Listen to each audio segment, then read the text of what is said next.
kí gbogbo àwọn ọmọ Yorùbá ní tilé toko. Mo kí wa wípé a kú dédé àsìkò yìí o ẹ̀yin ọmọ aládé. Oòduà àgbèwá o kò ní gbé ọ̀dàlẹ̀ lágbára Elédùmarè. Fídíò kan ni mo fẹ́ kẹ́ jẹ́ ká jọ wò. Ẹ farabalẹ̀ dáadáa. Ẹ bá mi wo fídíò yìí. Nǹkan tẹ́ bá wá rí nínú fídíò yẹn náà, mo fẹ́ kẹ́ fi sí abẹ́ comment section. Ẹ wo fídíò yìí. Ẹ káàárọ̀ o, ẹ káàsán, ẹ káalẹ́ according to the time ní gbogbo ibikíbi tẹ́ bá wà. Èmi ọmọ yín náà ni o, ajé olókun. Ẹ̀yin ọmọ ìyá mi nínú ẹ̀jẹ̀. Ẹ̀yin ọmọ ìyá mi, ẹ̀yin ìran mi.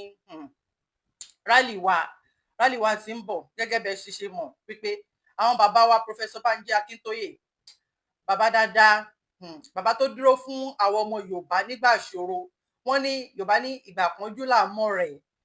Bàbá tó wò pé àwọn ìran Yorùbá, wọn ìran aládé ni wọ́n ń ṣe ìran tó gbọ́dọ̀ wà nínú ìyà. Wọ́n ń ṣe ìyà tó gbọ́dọ̀ ìran tí wọ́n gbọ́dọ̀ máa fi wọ́n ṣe ẹrú.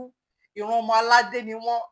Tí Ọlọ́run dẹ̀ kó sí wọn ní ọkàn tó sọ wípé kí wọ́n yọ wá kúrò nínú oko ẹrú, oko amúnisìn tí ìjọba Nàìjíríà tí wọ́n kó wa sí. Àwọn ni wọ́n wá pe rally báyìí nísìn pé kí gbogbo aká jáde fún rally. Wọ́n ti pe rally, ẹ káàbọ̀ ẹ káàbọ̀. Wọ́n pe rally, mọ́ǹtì ni o, May ni wọ́n pe rally. Àti ìmọ̀ ọjọ́, ṣùgbọ́n láìpẹ́ láì jìnnà rally wa máa tó dé. Tó bá ti wá dé, èyí tẹ́ bá mọ̀ pé ìyà tí Nigeria government tó fi ń jẹ yìí ó ti pọ̀ jù, ẹ lè stand ẹ̀ mọ́, ẹ jáde fún rally o. Ọmọ ọkọ Yorùbá ni mò ń sọ, kì í ṣe àwọn ọmọ àlè wọn Nàìjíríà o. Àwọn tó sì ń sọ pé Tinubu ń ṣe, kì í ṣe àwọn yẹn o. Ẹlòmíì náà ilé ayé tó wá, ayé ìyà ló wá. Bó ṣe máa jẹ̀yà tó máa fi wá yé láti inú oyún báyìí lọ́lọ́run ti kọ̀ ìyà mọ́. Bóyá ṣùdẹ̀ la máa sọ pé anyway ló ti mórí ìyàwó ayé ṣá tó dẹ̀ máa fi kú. Bó ṣe máa jẹ̀yà nìyẹn. Àwọn kọ́ lè mí pé o, àwọn ọmọ ọkọ ilẹ̀ Yorùbá, àwọn ni mò ń bá wí báyìí nísìn. Bẹ́ẹ̀ ni àwọn ni kọ́ fún mi létí wọn, kọ́ gbọ́ ọ̀rọ̀ tí mò ń sọ báyìí nísìn. So tó bá ti pe rally, ẹ jẹ́ ká jáde. Ẹnu èèyàn lèèyàn fi ń kọ méje o. A lè máa bá báyìí lọ o. Ìran Yorùbá kì í ṣe ìran tó yẹ kó jẹ̀yà. So torí àwọn ìjọba wa yìí wọn ò dáa. Ìyà làwọn ìjọba fi ń jẹ, ìyà ló fi ń jẹ wá. Bàbá tó dẹ̀ ní kí ọmọ òun má sùn ni, bàbá náà ò ní fojú kan oorun o. Wàláì ọ̀rọ̀ tó wà lẹ́yìn, bàbá tó ní kí ọmọ òun má sùn ni, bàbá òun náà kò ní fojú kan oorun. Ọ̀rọ̀ tó wà lẹ́yìn ti di ara òrokùn, ara ọ̀rọ̀ ẹdìyẹ, ara òrokùn, ara ọ̀rọ̀ ẹdìyẹ lọ̀rọ̀ tó wà lẹ́yìn o. Bẹ́ẹ̀ ni ọ̀rọ̀ tó wà lẹ́yìn ti dára òrokùn, ara ọ̀rọ̀ adìyẹ ni. So bàbá tó ní kí ọmọ òun má sùn ni, bàbá náà ò ní fojú kan oorun. Ẹ̀yin politician níṣẹ̀lẹ̀ kan, ọ̀rọ̀ yín dàbí igi tí ò wúlò, tí ò ṣe fi dáná. Ẹ wúlò rárá. Ìgbésí ayé yín ò mọ ọmọ Nàìjíríà rárá. Gbogbo ìgbésí ayé yín irọ́ ni. Irọ́ yín ti pọ̀ jù. Ìkà ni yín. Why? Kí ló dé? Ẹ kàn ń waste future àwọn ọ̀dọ́ ilẹ̀ Yorùbá ni. Ẹ ń waste future wọn. Ṣé ìkà òde jẹ́ ṣe tiẹ̀ bẹ́ẹ̀? Ẹ̀yin náà dẹ̀ bímọ yín. Bàbá Tinubu, ẹ̀yin Senate President, oh my God, Ọlọ́run ọba o. Gbogbo ẹ̀yin governor wa, ìkà ni yín, ẹ̀yin náà dẹ̀ bímọ. Gbogbo àwọn ọmọ yín pátápátá ìlú òyìnbó ló wà. Tẹ́ ẹ̀ ralé fún wọn. Kí ló dé? Ṣé inú ẹgbẹ́ ọ̀dájú, ẹgbẹ́ ògbóni ni? Because ògbóni mi wà tó fẹ́ kó dáa. Ẹgbẹ́ ọ̀dájú secret court tẹ́yìn wà, ìkà ni yín, ìkà. Wọ́n sọ yí pé kí ẹ máa mọ̀ọ́mọ̀ kẹ́ máa fi ìyà jẹ àwọn ọmọ ìlú, àwọn ọmọ Yorùbá, torí kò sí ètò kẹ̀mí pẹ̀lú Nàìjíríà. Lóòótọ́ a ṣì wà nínú Nàìjíríà, but kò sí ètò kẹ̀mí pẹ̀lú Nàìjíríà. Ọmọ Yorùbá lè mi. Kí ló dé? Nígbà tí Buhari wà ń bẹ̀, a sọ pé bàbá màálù wípé bí a torí kò gbédè títí wa ni. Nígbà tí Tinubu tún wà ń bẹ̀ báyìí ní sílé ìbọn tún wá worst ju ti Buhari lọ. Bàbá Tinubu, kí ló dé tẹ́ ṣe yàkà báyìí? Kí ló dé tẹ́ ṣe yàkà? Ìkà lílé tẹ́ ṣe fún ọmọ Yorùbá. Ẹ nífẹ̀ẹ́ ọmọ Yorùbá. Ẹ wo àwọn ọ̀dọ́ wa. Ẹ wo àwọn ọ̀dọ́. Kò síṣẹ́ ní Nàìjíríà, kan waste future àwọn ọ̀dọ́ ni. Kí ló dé? Ẹ jẹ́ káwọn ọ̀dọ́ wa kó wà jobless. Ẹ jẹ́ kó wà jobless. Kò dábẹ́ yẹn bàbá Tinubu. Kò síṣẹ́ ní Nàìjíríà. Gbogbo company tó wà wọ́n tún close down ni wọ́n lọ. Tí ṣé èmi màá ní company nísìn, màá gbọ́ tí wọn ní tí Boko Haram, bandit,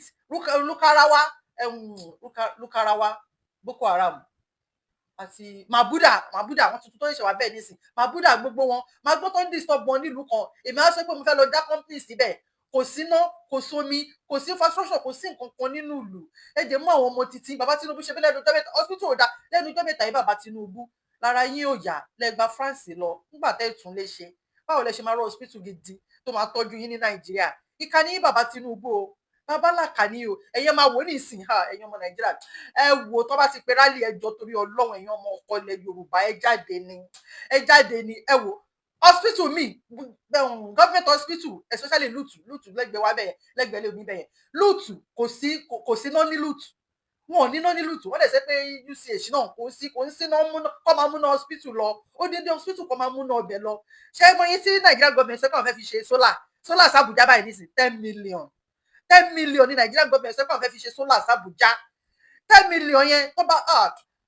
ẹ̀yin ràn mí ẹ̀yin ọmọ Yorùbá bàbá Professor Banji Akintoye ọmọ tó pe rally tó bá ti pe rally ẹnu èèyàn lèèyàn fi ń kọ méje o àìlè sọ̀rọ̀ ìbẹ̀rù orí burúkú ni o àwọn gọ́ọ̀mẹ̀ntì wọn ò ráyè sí tiwa o wọn ò nífẹ̀ẹ́ wa o irọ́ dẹ̀ lẹ pa irọ́ Yorùbá ò lè parun irọ́ Yorùbá ò lè parun nínú ayé torí kà ní wọ́n ní kàkà ká dọ̀bálẹ̀ fún Gàmbàrí àwọn bàbá ní káwọn kúkúkú ẹ̀yin ń dọ̀bálẹ̀ fún Gàmbàrí ẹ̀yin ṣe bọ̀yì lọ́dọ̀ àwọn Fúlàní tẹ̀dẹ̀ mọ̀ pé àwọn Fúlàní tẹ́ mọ̀ plan àwọn Fúlàní wípé wọ́n fẹ́ kẹ́ máa fìyà jẹ wá ni wọ́n fẹ́ gba ilẹ̀ wa ni wọ́n fẹ́ kọ́ńkà wa ni ẹ̀yin tẹ̀dẹ̀ pé ní àgbààgbà kúkú nágbà mọ́ ní Nàìjíríà ànágbà ńlẹ̀ Yorùbá àgbàyà làwọn tó wà ń bẹ́ẹ̀ kò ságbàlagbà mọ́ àwọn àgbà tó wà bẹ́ẹ̀ nínú 100% 20% làgbà tó dá nílẹ̀ Yorùbá yẹn àwọn tó kù àwọn politician ni ẹrú àwọn politician ni ló fún wọn lówó àwọn politician ló ń fún wa ní peanuts ok ẹ̀yin ọmọ ìyá mi nínú ẹ̀jẹ̀ kọ́ tí mo kàn fẹ́ kẹ́ ṣe ni pé ẹ jẹ́ ká remain focus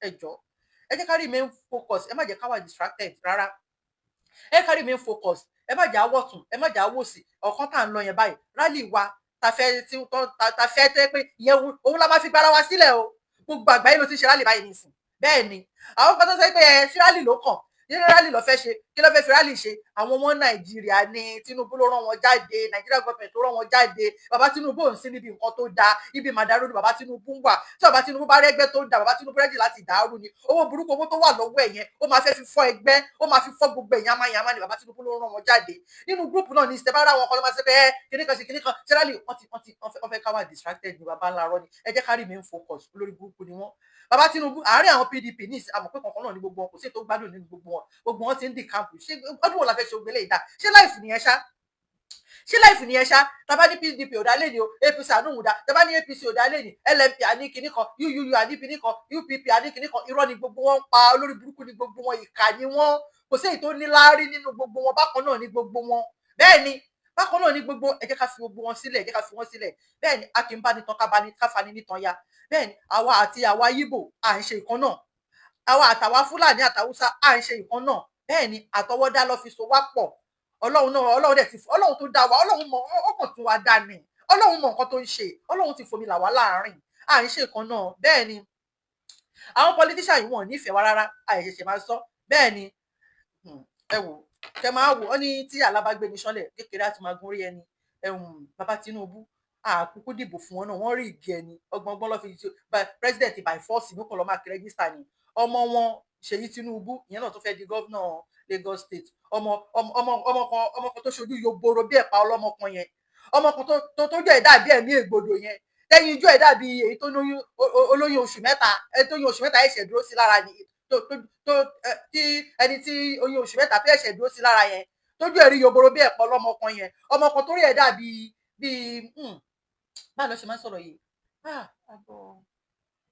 ọmọ kan torí ẹ̀ dàbí agbárí ojúkú yẹn agbárí ojúkú bẹ́ẹ̀ ni ọmọ kan torí ẹ̀ dàbí agbárí ojúkú yẹn wọ́n kò ti sọ bẹ́ẹ̀ náà wọ́n sọ pé ọmọ àlè ni wọ́n ní ìyá ẹ̀ bímọ wọ́n ní ìyá ẹ̀ ti bá ojúkú wọ́n ní ìyá ẹ̀ bójúkú ṣiṣẹ́ nígbà tí ìyá ẹ̀ wà láyé ṣé ìyá ẹ̀ ti kú ni mi ò tiẹ̀ mọ̀ but wọ́n ní ni o wọ́n ní àlẹ́jì ni o wọ́n ní ìyá ẹ̀ bá ojúkú ṣiṣẹ́ nígbà tí ìyá ẹ̀ wà ní sísí so àwọn èèyàn wá ń sọ àwọn èèyàn ló sọ bẹ́ẹ̀ wọ́n wá sọ pé ó dàbí pé ìyá ẹ̀ ó bí friend ojúkú ẹ̀ mọ̀ tó máa ń sẹ́pẹ́ agbárí ojúkú rágbárí ẹ̀ náà ni ó jojúkù lóòótọ́ ọdún àjẹká pẹ̀lẹ́ sí Ṣèyí Tinubu ó jojúkù rágbárí ẹ̀ tó dàbí agbárí ojúkù ni mo máa bọ̀ yẹn abọ́ ńlá nígbà tí màmá mi tó máa sọ pé ẹ lọ gbágbárí ojúkù wá bẹ́ẹ̀ ni agbárí ẹ̀ dàbí agbárí ojúkù ìyẹn Ṣèyí Tinubu so ọmọ àlè ni ẹ̀rí wà tó wù lẹ́nu ọjọ́ mẹ́ta yìí ni ẹ jẹ́ n fi wọ̀nyí ẹ̀ tí rí ẹ jẹ́ n fi wọ̀nyí.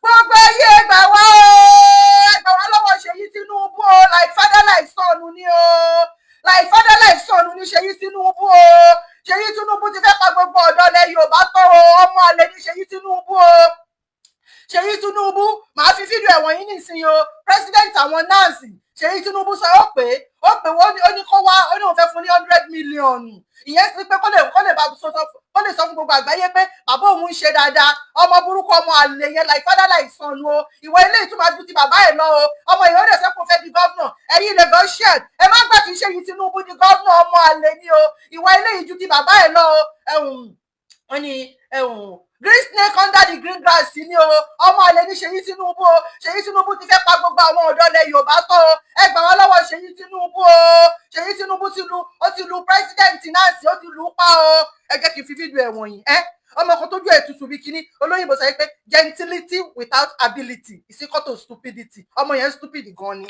Ọlọ́run ẹlẹ́dàá ń gbọ́ mi ò ní parọ́ fún yín ẹ wá gbọ́ gbogbo yín lè ti rí o ṣẹ́ni tó fẹ́ di gọ́vnà nìyẹn ṣẹ́ni tó fẹ́ di gọ́vnà Lagos State nìyẹn ọmọ àlè agbárí ẹbí agbárí ojúkú ó ti sọ pé bàbá ẹ̀ ọ̀nà ojúkú ló bí ẹ ọmọ àlè ní ẹ̀yẹ lọ́wọ́ dáadáa ẹni tí ò bá wò tẹ́lẹ̀ ẹ lọ́ tún wò dáadáa ẹni bá gbárí ẹ̀ ṣe rí ṣe ló dàdé agbárí ojúkú ẹ wá gbọ́ president Nancy màá fi fídíò ẹ̀ wọ̀nyí tí Ṣèyí Tinubu tó na ọmọ ó fi 100 million ó ní kó gba 100 million kó lè sọ pé bàbá òun ṣe dáadáa ìyẹn sọ pé láíláí kó wò lè ó já sí òwò ó nà NANS President Comrade Atiku Abubakar Issa alleged that Ṣèyí Tinubu kidnapped, beat, and forced him to endorse a preferred candidate under duress. Let's take a look at that. To Sala, I was invited to Lagos to meet with Ṣèyí. I met with Ṣèyí and the Minister for Youth. The Minister for Youth, when he saw me, he hugged me in Lagos. We talked, and I was to be offered 100 million naira. But the thing is, it's not all about money. There are things which I stand for. You cannot ask me to begin to promote a president that who has not done something for me to say he has done it. If he does something good, I will promote him. We will support him as the president and commander-in-chief. But where he is, you cannot say I should keep quiet. I won't do that. That we couldn't settle. And they felt that I'm being stubborn not to accept money and to come to Lagos without accepting money and going back. So they planned my abduction, and on the 15th, I was abducted. Of April, I was abducted, struck naked, beaten serious. Now, this meeting was ongoing, and he just spoke about the first time he was attacked. Now, let's talk about the most recent attack, which allegedly took place in the FCT, the Wells Carlton Hotel. Now, eyewitnesses have now come out to say that, in fact, students were assaulted and threatened by thugs, which is a disparity from the reports that we got yesterday that no one had been attacked. Now, we have a brief look at the moment that the thugs came into the venue. Of course, cameras had been broken, and this particular cameraman was able to salvage just 10 seconds of the moment the attack began. Take a look. How many of Nigerian students that is that?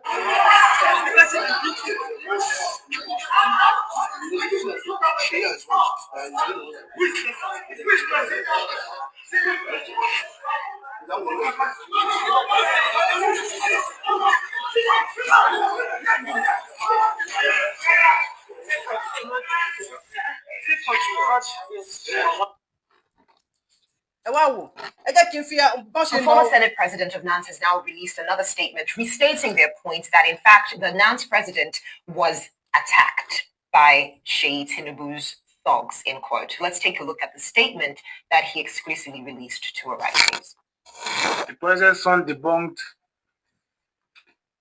the claim by NANS that he ordered thugs to disrupt their inauguration. I want to let the whole world know that, and even the management of the hotel, according to Arise TV in the morning, that they said there was nothing of such that happened within the premises of the hotel. There is a black Lexus. That was the black Lexus that the president's son bought. And there's another CNG bus. It's one of those buses that was shared to the student by the president. Was also there. That was the bus that contained those thugs, that brought those thugs to the venue. And they burgled into the venue and started macheting people. They macheted the president. You can see the picture of the president there He was macheted, he was brutalized, and he was seriously injured. As he stands, as I speak to you, he's under serious health condition. We don't know where it will lead to, but we have to make the whole world know that this is the current situation that we have found ourselves in a country that is meant to be protected by the government. Ever since President Bola Ahmed Tinubu has assumed office as the president of Nigeria, his son has done everything to hijack the structure of the organization. But we thank God for the progressive-minded stakeholders who have been resisting him and will continue to resist him.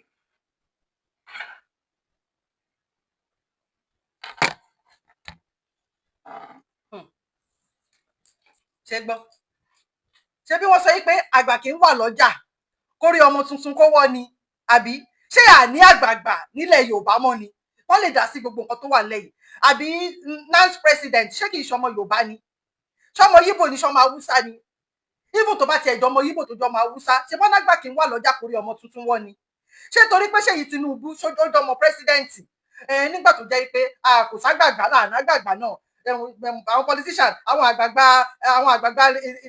wa nílẹ̀ Yorùbá àwọn politician ti ra wọn pa àwọn politician ti ra wọn pa torí owó tó ń fún wọn torí pínà tó ń fún wọn ta ló ta lè ṣe Yorùbá gbè bí kì í ṣe légbò àgbàyà níwọ̀n àwọn olè yóò ṣàgbàgbà wọn ò ṣe wọn ò lè support wa ẹ wá ní kó support wa ta ló fẹ́ máa fún wọn lówó ṣáwa lówó ta lè fún wọn ni àbí bẹ́ẹ̀ kọ́ èmi mọ̀ yìí pé Ọlọ́run ti gbà wá lọ́wọ́ ìjọba amúnisìn bẹ́ẹ̀ ni àwọn politician wa torí pé wọn ò nífẹ̀ẹ́ wa wọn ò ní nǹkan dáadáa fún wa wọn ò lóore kan kò sí oore tí ẹ̀wọ̀n tí tásùpá wọn tó lè ṣe pàbí bá lọ ṣe sọ mí mọ́ ẹ ṣáà ti mọ nǹkan tí mo fẹ́ sọ kò sóore kankan tó fẹ́ ṣe wá bẹ́ẹ̀ ni ìkà ní gbogbo wọn ìkà àgbáyé ẹ gbà wá o ẹ gbà wá lọ́wọ́ Ṣèyí Tinubu o Ṣèyí Tinubu ti pa gbogbo ọmọ ọ̀dọ́ ilẹ̀ Yorùbá tán o Ṣèyí Tinubu ti pa wọ́n tán o ó fẹ́ fún nance president ó fẹ́ fún 100 million ìyẹn sọ pé wọn ò gbà ló ṣe é nà tọ́ọ̀gì ni o like father like son ọmọ amúgbó ni o ọmọ kan tójú ẹ̀rí bí tó dàbí ẹ̀pọ̀ ọlọ́mọ kan yẹn ọmọ tó tágbárí ẹ̀ dàbí agbárí ojúkú ọmọ àlè ni o ọmọ àlè ní Ṣèyí Tinubu o ẹ má gbà fún Ṣèyí Tinubu o Ṣèyí Tinubu fẹ́ pa àwọn ọ̀dọ́ wa tán o kò ní àǹfààní kan tó ń ṣe fáwọn ọ̀dọ́ wa o ọmọ àlè ọmọ burúkú ní Ṣèyí Tinubu o ẹ wo ẹ̀yin ọ̀dọ́ tẹ́ ẹ bá fẹ́ kí irú eléyìí máa ṣẹlẹ̀ tá bá ti gba Yorùbá wa kò ní sí gbogbo eléyìí gbogbo ala máa ní equal right ní gbogbo a máa ní kò ní jẹ́ pé torí pé ó jẹ́ ọmọ president kankan kó máa oppress yín kó máa bully yín kó máa harass yín tá bá ti pe rally ẹ jáde fún rally ṣé ti gbọ́ ọmọ àlè ni o ẹ jẹ́ kí n fi fídíò wọ̀nyí tó ń sọ pé bó ṣe na bọ̀bọ̀ yẹn ó na bọ̀bọ̀ yẹn tó jẹ́ pé ẹ wò ojú bọ̀bọ̀ yẹn Ọlọ́run ó já sí òun lélẹ́yìí o máa kà fún yín Sárà rìpọ́tà gbé ẹ wò bọ̀bọ̀ yẹn lélẹ́yìí o ṣe lè rojú ẹ̀ ṣá ṣe lè rojú bọ̀bọ̀ yẹn ojú ẹ̀ lélẹ́yìí o ojú bọ̀bọ̀ yẹn lélẹ́yìí o òun ni o máa kà fún yín o ọmọ Ṣèyí Tinubu tó yẹ pé ọmọ àlè yẹn tó ń parọ́ irú ẹnu òun àti bàbá ẹ̀ odò òkun kò lè gbérò wọn lọ wọ́n pa ṣégè nínú rọ òun lélẹ́yìí o Ṣèyí Tinubu tried to bribe me with 100 million okay Ṣèyí Tinubu tried to bribe me with 100 million then had me abducted beaten stripped naked nance president ló sọ bẹ́ẹ̀ yẹn o ìmí ìtún lélẹ́yìí o òun tún lélẹ́yìí I was stripped tortured after rejecting 100 million bribe abducted nance president exposed Ṣèyí Tinubu òun lélẹ́yìí o bí ẹ máa rí mi báyìí dáadáa bí ẹ máa rí ẹ wo bí Ṣèyí Tinubu bó ṣe ní ọmọ ọ̀tá ọmọ àlè tágbárí ẹ̀ dàbí agbárí ojúkú yẹn ọ̀nà ọmọ ojúkú ni wọ́n ní ojúkú ni bàbá ẹ̀ ọmọ òṣì ọmọ òfò ọmọ àdánù ọmọ àbí ìpàbẹ́ ọmọ bàbá òṣì ọmọ bàbá àyà ọmọ bàbá àrànù ọmọ àlè ọmọ táyà bá bí aya ló máa jọ like father like son ọmọ burúkú ọmọ òṣì ẹ tiẹ̀ dóná kí ló dé ẹ̀yin olówó wa ní Nàìjíríà ìkà ni o ìkà ni ṣe gbogbo nǹkan tó ń ṣẹlẹ̀ sí wa ni ìkà ò yẹ ṣe tiẹ̀ bẹ́ẹ̀ ẹ̀yin olówó wa ní Nàìjíríà ṣe pé ilé yóò dáa kí ló dé ṣe lè support wa ká kúrò nínú Nàìjíríà ẹ lè gbé sáyé ẹ̀yin náà máa lọ sọ́run jọ kan ẹ tiẹ̀ wá rọjò wájú àwọn ọmọ yín pé tí ayé títí bá ti dá báyìí nísìn kí lẹ fẹ́ fi sílẹ̀ fáwọn ọmọ yín kẹ́ fi lè support wa nínú nílẹ̀ Yorùbá yìí ká kúrò ṣé wàá ti máa bá lọ náà lélẹ́yìí ni nígbà tó lọ́mù ò dá wa àtọwọ́dá ní Nàìjíríà yìí àtọwọ́dá ló fi so wá pọ̀ ẹ̀dẹ̀ mọ́ bẹ́ẹ̀ ìka níyìn o ṣé bí Tinubu náà lẹ́ ń bẹ̀rù ṣé Nàìjíríà gọ́ọ̀mẹ̀ntì náà lẹ́ ń bẹ̀rù tó báyìí ẹjọ́ tó lọ ẹ bá mi gbé gbòsàgbòsà fún Professor Banji Akintoye pẹ̀lú ṣe Sunday Igboho tó lè dúró tán torí pé ó dúró tán ti àwọn ọmọ Yorùbá ni Ọlọ́run adẹ́jẹ́ kan jèrè ilẹ̀ Yorùbá yìí àwọn ọlọ́mọ ni wọ́n máa bá wa gbé àsíá ilẹ̀ flag ilẹ̀ Yorùbá yìí àwọn ọlọ́mọ bá wa gbé dúró wọn ò ní fi wọ́n ṣàwátì tá a bá gba ilẹ̀ Yorùbá ní agbára Ọlọ́run ẹ̀yin olówó ilẹ̀ wa ẹ wò ìgbà kanjú làmọ́ rẹ o ẹni tó bá dúró tì wá báyìí kékeré báyìí ló kù ìgbà díẹ̀ báyìí ló kù àyè sì wà láti tọ́ ọmọlúwàbí yín ṣe ẹ tètè yíjú padà sí Nàìjíríà gọ́ọ̀mẹ̀ntì kí kẹ wá support wa ṣùgbọ́n tá a bá gbalẹ̀ Yorùbá yìí tán tí ẹ bá dúró tì wá tá a bá gbalẹ̀ Yorùbá yìí tán ẹ jẹ́yàn yín níṣu o tí kì í ṣe kékeré ẹ máa jẹ́yàn yín níṣu o ó dáa èmi ò tẹ́tí yín o bọ̀tẹ́ máa jẹ́yàn yín níṣu ṣá torí kà yín o ìkà babalàkà ní ẹ wò ṣẹlẹ̀ ayé lélẹ́yìí ṣẹlẹ̀ ayé lélẹ́yìí àwọn Fúlàní ṣé báyìí máa fẹ́ máa àwọn Fúlàní ẹ wo bọ̀bọ̀ yìí ó yẹ ṣẹṣẹlẹ̀ ní o ó yẹ ṣẹṣẹlẹ̀ wọ́n ti gé lọ́wọ́ kan ṣẹ́ ti rí ọwọ́ kan ṣẹ́ni bọ̀bọ̀ yìí máa kà fún yín o wọ́n ti gé bọ̀bọ̀ yìí lọ́wọ́ kan báyìí ní àwọn Fúlàní nǹkan tó sọ báyìí ní ìsìn ni wípé ọ̀nà àwọn fẹ́ máa fi wọ́n pàrokò fún wa ní ìsìn gbogbo ẹ̀ táwọn bá ti jí gbé káwọn tó fi sílẹ̀ àwọn máa gé lọ́wọ́ kan Ọlọ́run bá wọn náà máa gé lọ́wọ́ kan ni àwọn Fúlàní ló sọ yẹn o wọ́n fẹ́ máa gé wọn lọ́wọ́ kan ni gbogbo ẹni tó bá ti mú báyìí ní ìsìn bọ̀bọ̀ yìí ní ìsìn wọ́n mú àwọn Fúlàní mú wọ́n dẹ̀ ti gé lọ́wọ́ kan ẹ jẹ́ kí tó ti ṣe ti rí bẹ́ẹ̀ yẹn wọ́n ti gé lọ́wọ́ kan wọ àwọn Fúlàní kí ló ń ṣe wọ̀ kí ló ń ṣe anyway mo ní kí n kà á fún yín ni but nǹkan tó kàn kọ síbẹ̀ náà ni pé wọ́n ti sọ fún wa ní ìsìn pé armed terrorists identified as Fulani herdsmen have imposed Sharia law on a territory near Koro in Kwara State. Anyway, long kini ni ṣá nǹkan tó ṣàsọ báyìí ní ìsìn ni pé wo ogun gbogbo nǹkan tó kọ síbẹ̀ ogun wọ́n ṣàsọ báyìí ní ìsìn ni pé ẹni táwọn bá ti mú báyìí ní ìsìn tó bá ti mú ẹ ó sanwó wọn á gé ẹ lápá kan kó tó fi ẹ́ sílẹ̀ ó wá sanwó ikú ni ṣé báyìí fẹ́ máa bá lọ nìyẹn ẹ̀yin ọmọ ìyá mi nínú ẹ̀jẹ̀ ṣé báyìí fẹ́ máa bá lọ nìyẹn ẹ tiẹ̀ dúró náà ṣé bí mo máa ṣe ìrántí nìsín ni bàbá wa pásítọ̀ Adébóyè sọ náà nígbà wo ni òkè nípa bíbá ẹ̀ pásítọ̀ Adébóyè sọ pé kí àwọn Christian ó ní kó gbàwẹ̀ 100 days ó ní tó bá ti gbàwẹ̀ 100 days tán wípé Nàìjíríà máa da lẹ́yìn ìgbà yẹn wọ́n ti gbàwẹ̀ 100 days tán náà àbí wọ́n ti gbà àbí ká sì ní sùúrù ní bí Nàìjíríà ṣe lè dáa ohun lélẹ́yìn náà Nàìjíríà bàbá wa Adébóyè sọ pé tó bá ti gbàwẹ̀ 100 days tán ẹ jẹ́ kí n play ẹ̀ fún yín ó ní kó gbàwẹ̀ 100 days ẹ jẹ́ kí ẹ ti máa gbọ́ tẹ́lẹ̀ náà. Yesterday, just as I expected, I came across one of Nigeria's biggest church leaders declaring 100 days of fasting for Nigeria. He said the country will soon experience peace after the church's 100-day fast is over. Now, it will be completely delusional to think that these people do not know that these prayers and fasting absolutely do nothing to improve Nigeria's trajectory. Yet every new year, we start with these prayers for a better Nigeria. So I'm asking this morning, what more do you want God to do for Nigeria? Because if nations across the world were to argue as to who is God's favorite child, Nigeria will undoubtedly be seen as one of God's favorite children. God gave Nigeria everything, way more natural and human resources than most countries on earth. Arable land, no natural disasters, fantastic weather for agriculture, some of the most brilliant minds on earth, a people with the skills to thrive in any part of the world that we have found. God didn't fail Nigeria one bit. Nigerians failed Nigeria. God gave this nation fertile soil, rivers that flow like veins through the heart of the nation. Nigeria is not lacking in blessings that we need to pray for. It is instead drowning in gross mismanagement. So again, what more do you want God to do for Nigeria as you fast for 100 days? What more is God meant to do for our country? To choose your leaders for you? To help you jail your corrupt politicians? To help you properly utilize all the vast resources that He has already blessed us with? There's almost no nation on the continent that should have been at par with Nigeria in development and quality of life for its citizens. If you think about just the wealth we should have from oil alone, take a look at what other countries have done with their own oil wealth. Think of what the Niger Delta alone could look like if we managed our resources better. So stop praying to God to bless Nigeria. He's already blessed us beyond what we could ever imagine. And again, when you are calling on God to save Nigeria, what exactly do you want him to do?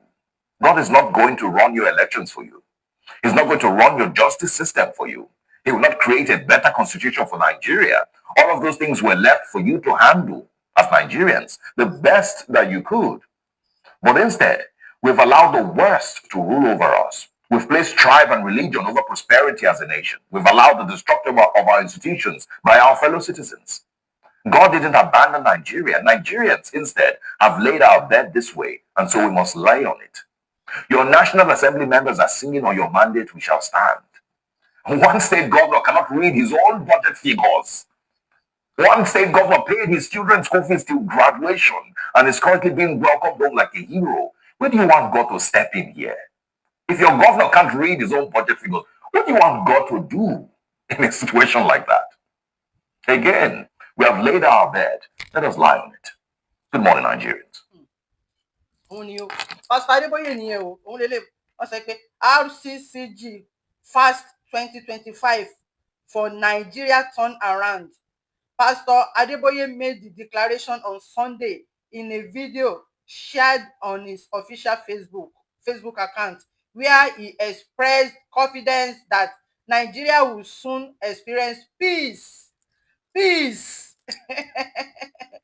Oh my God. Nigeria will soon experience peace after the church 100 days fast, which will commence on January 11 and end on April 21, 2025. April 2025. Lọ sọ pé lẹ́yìn tá bá ti gbààwẹ̀ tán. Ẹ má miss call to me, rí sọ pé Ọlọ́run ń gbàdúrà o. Àdúrà ń gbà o. Ọlọ́run ń gbàdúrà o. Ẹni bá sọ pé kò sọ Ọlọ́run òkú èèyàn ni o. Ọlọ́run ń gbàdúrà o. Ṣùgbọ́n ṣé rí most of pastor ní Nàìjíríà yẹn anointing ara wọn ti gbẹ. Wàláì. Ọlọ́run ti gbàgbé anointing ara wọn. Ikùn mi ló pè mí ló pọ̀ jù nínú àwọn pastor tó wà ní Nàìjíríà yẹn. Àwọn pastor gidi wà o. Ṣùgbọ́n most of àwọn pastor yẹn àwọn politician pastor ni wọ́n. Ọlọ́run ti gbàgbé anointing ara wọn. Bàbá ńlá ọ̀rọ̀ ni. Tẹ́ ẹ bá believe nǹkan tẹ́ bá rí lórí íńtánẹ́ẹ̀tì. Tẹ́ ẹ bá believe nǹkan tẹ́ bá rí lórí tàbí nǹkan tẹ́ bá gbọ́ lẹ́nu àwọn pastor yẹn wà láyé lómi àṣìnà. Ọlọ́run má jẹ́ kẹ́ doye adọ́run mọ́tọ́. Ẹlòmí àdọ́run báyìí kó tó mọ̀ tọrọ. The best thing ni wípé ẹnu èèyàn àdúrà téèyàn bá gbà nínú kọ̀rọ̀ yàrá èèyàn téèyàn bá fi ẹnu ara èèyàn gbà Ọlọ́run á gbàdúrà o. Mi ì sọ pé kò sáwọn pásítọ̀ tó dá o, àwọn pásítọ̀ tó dá wà o, àwọn wòlíì tó dẹ̀ dá wà o, bẹ́ẹ̀ ni wọ́n wà o, ṣùgbọ́n Ọlọ́run ló mẹni tó ń sìn wọn. Òun lọ̀rọ̀ tó wà lẹ́yìn. Ọlọ́run ló mẹni tó ń sìn wọn. Ẹ jẹ́ bá mi gbọ́rọ̀ lẹ́nu àwọn bọ̀dá mi.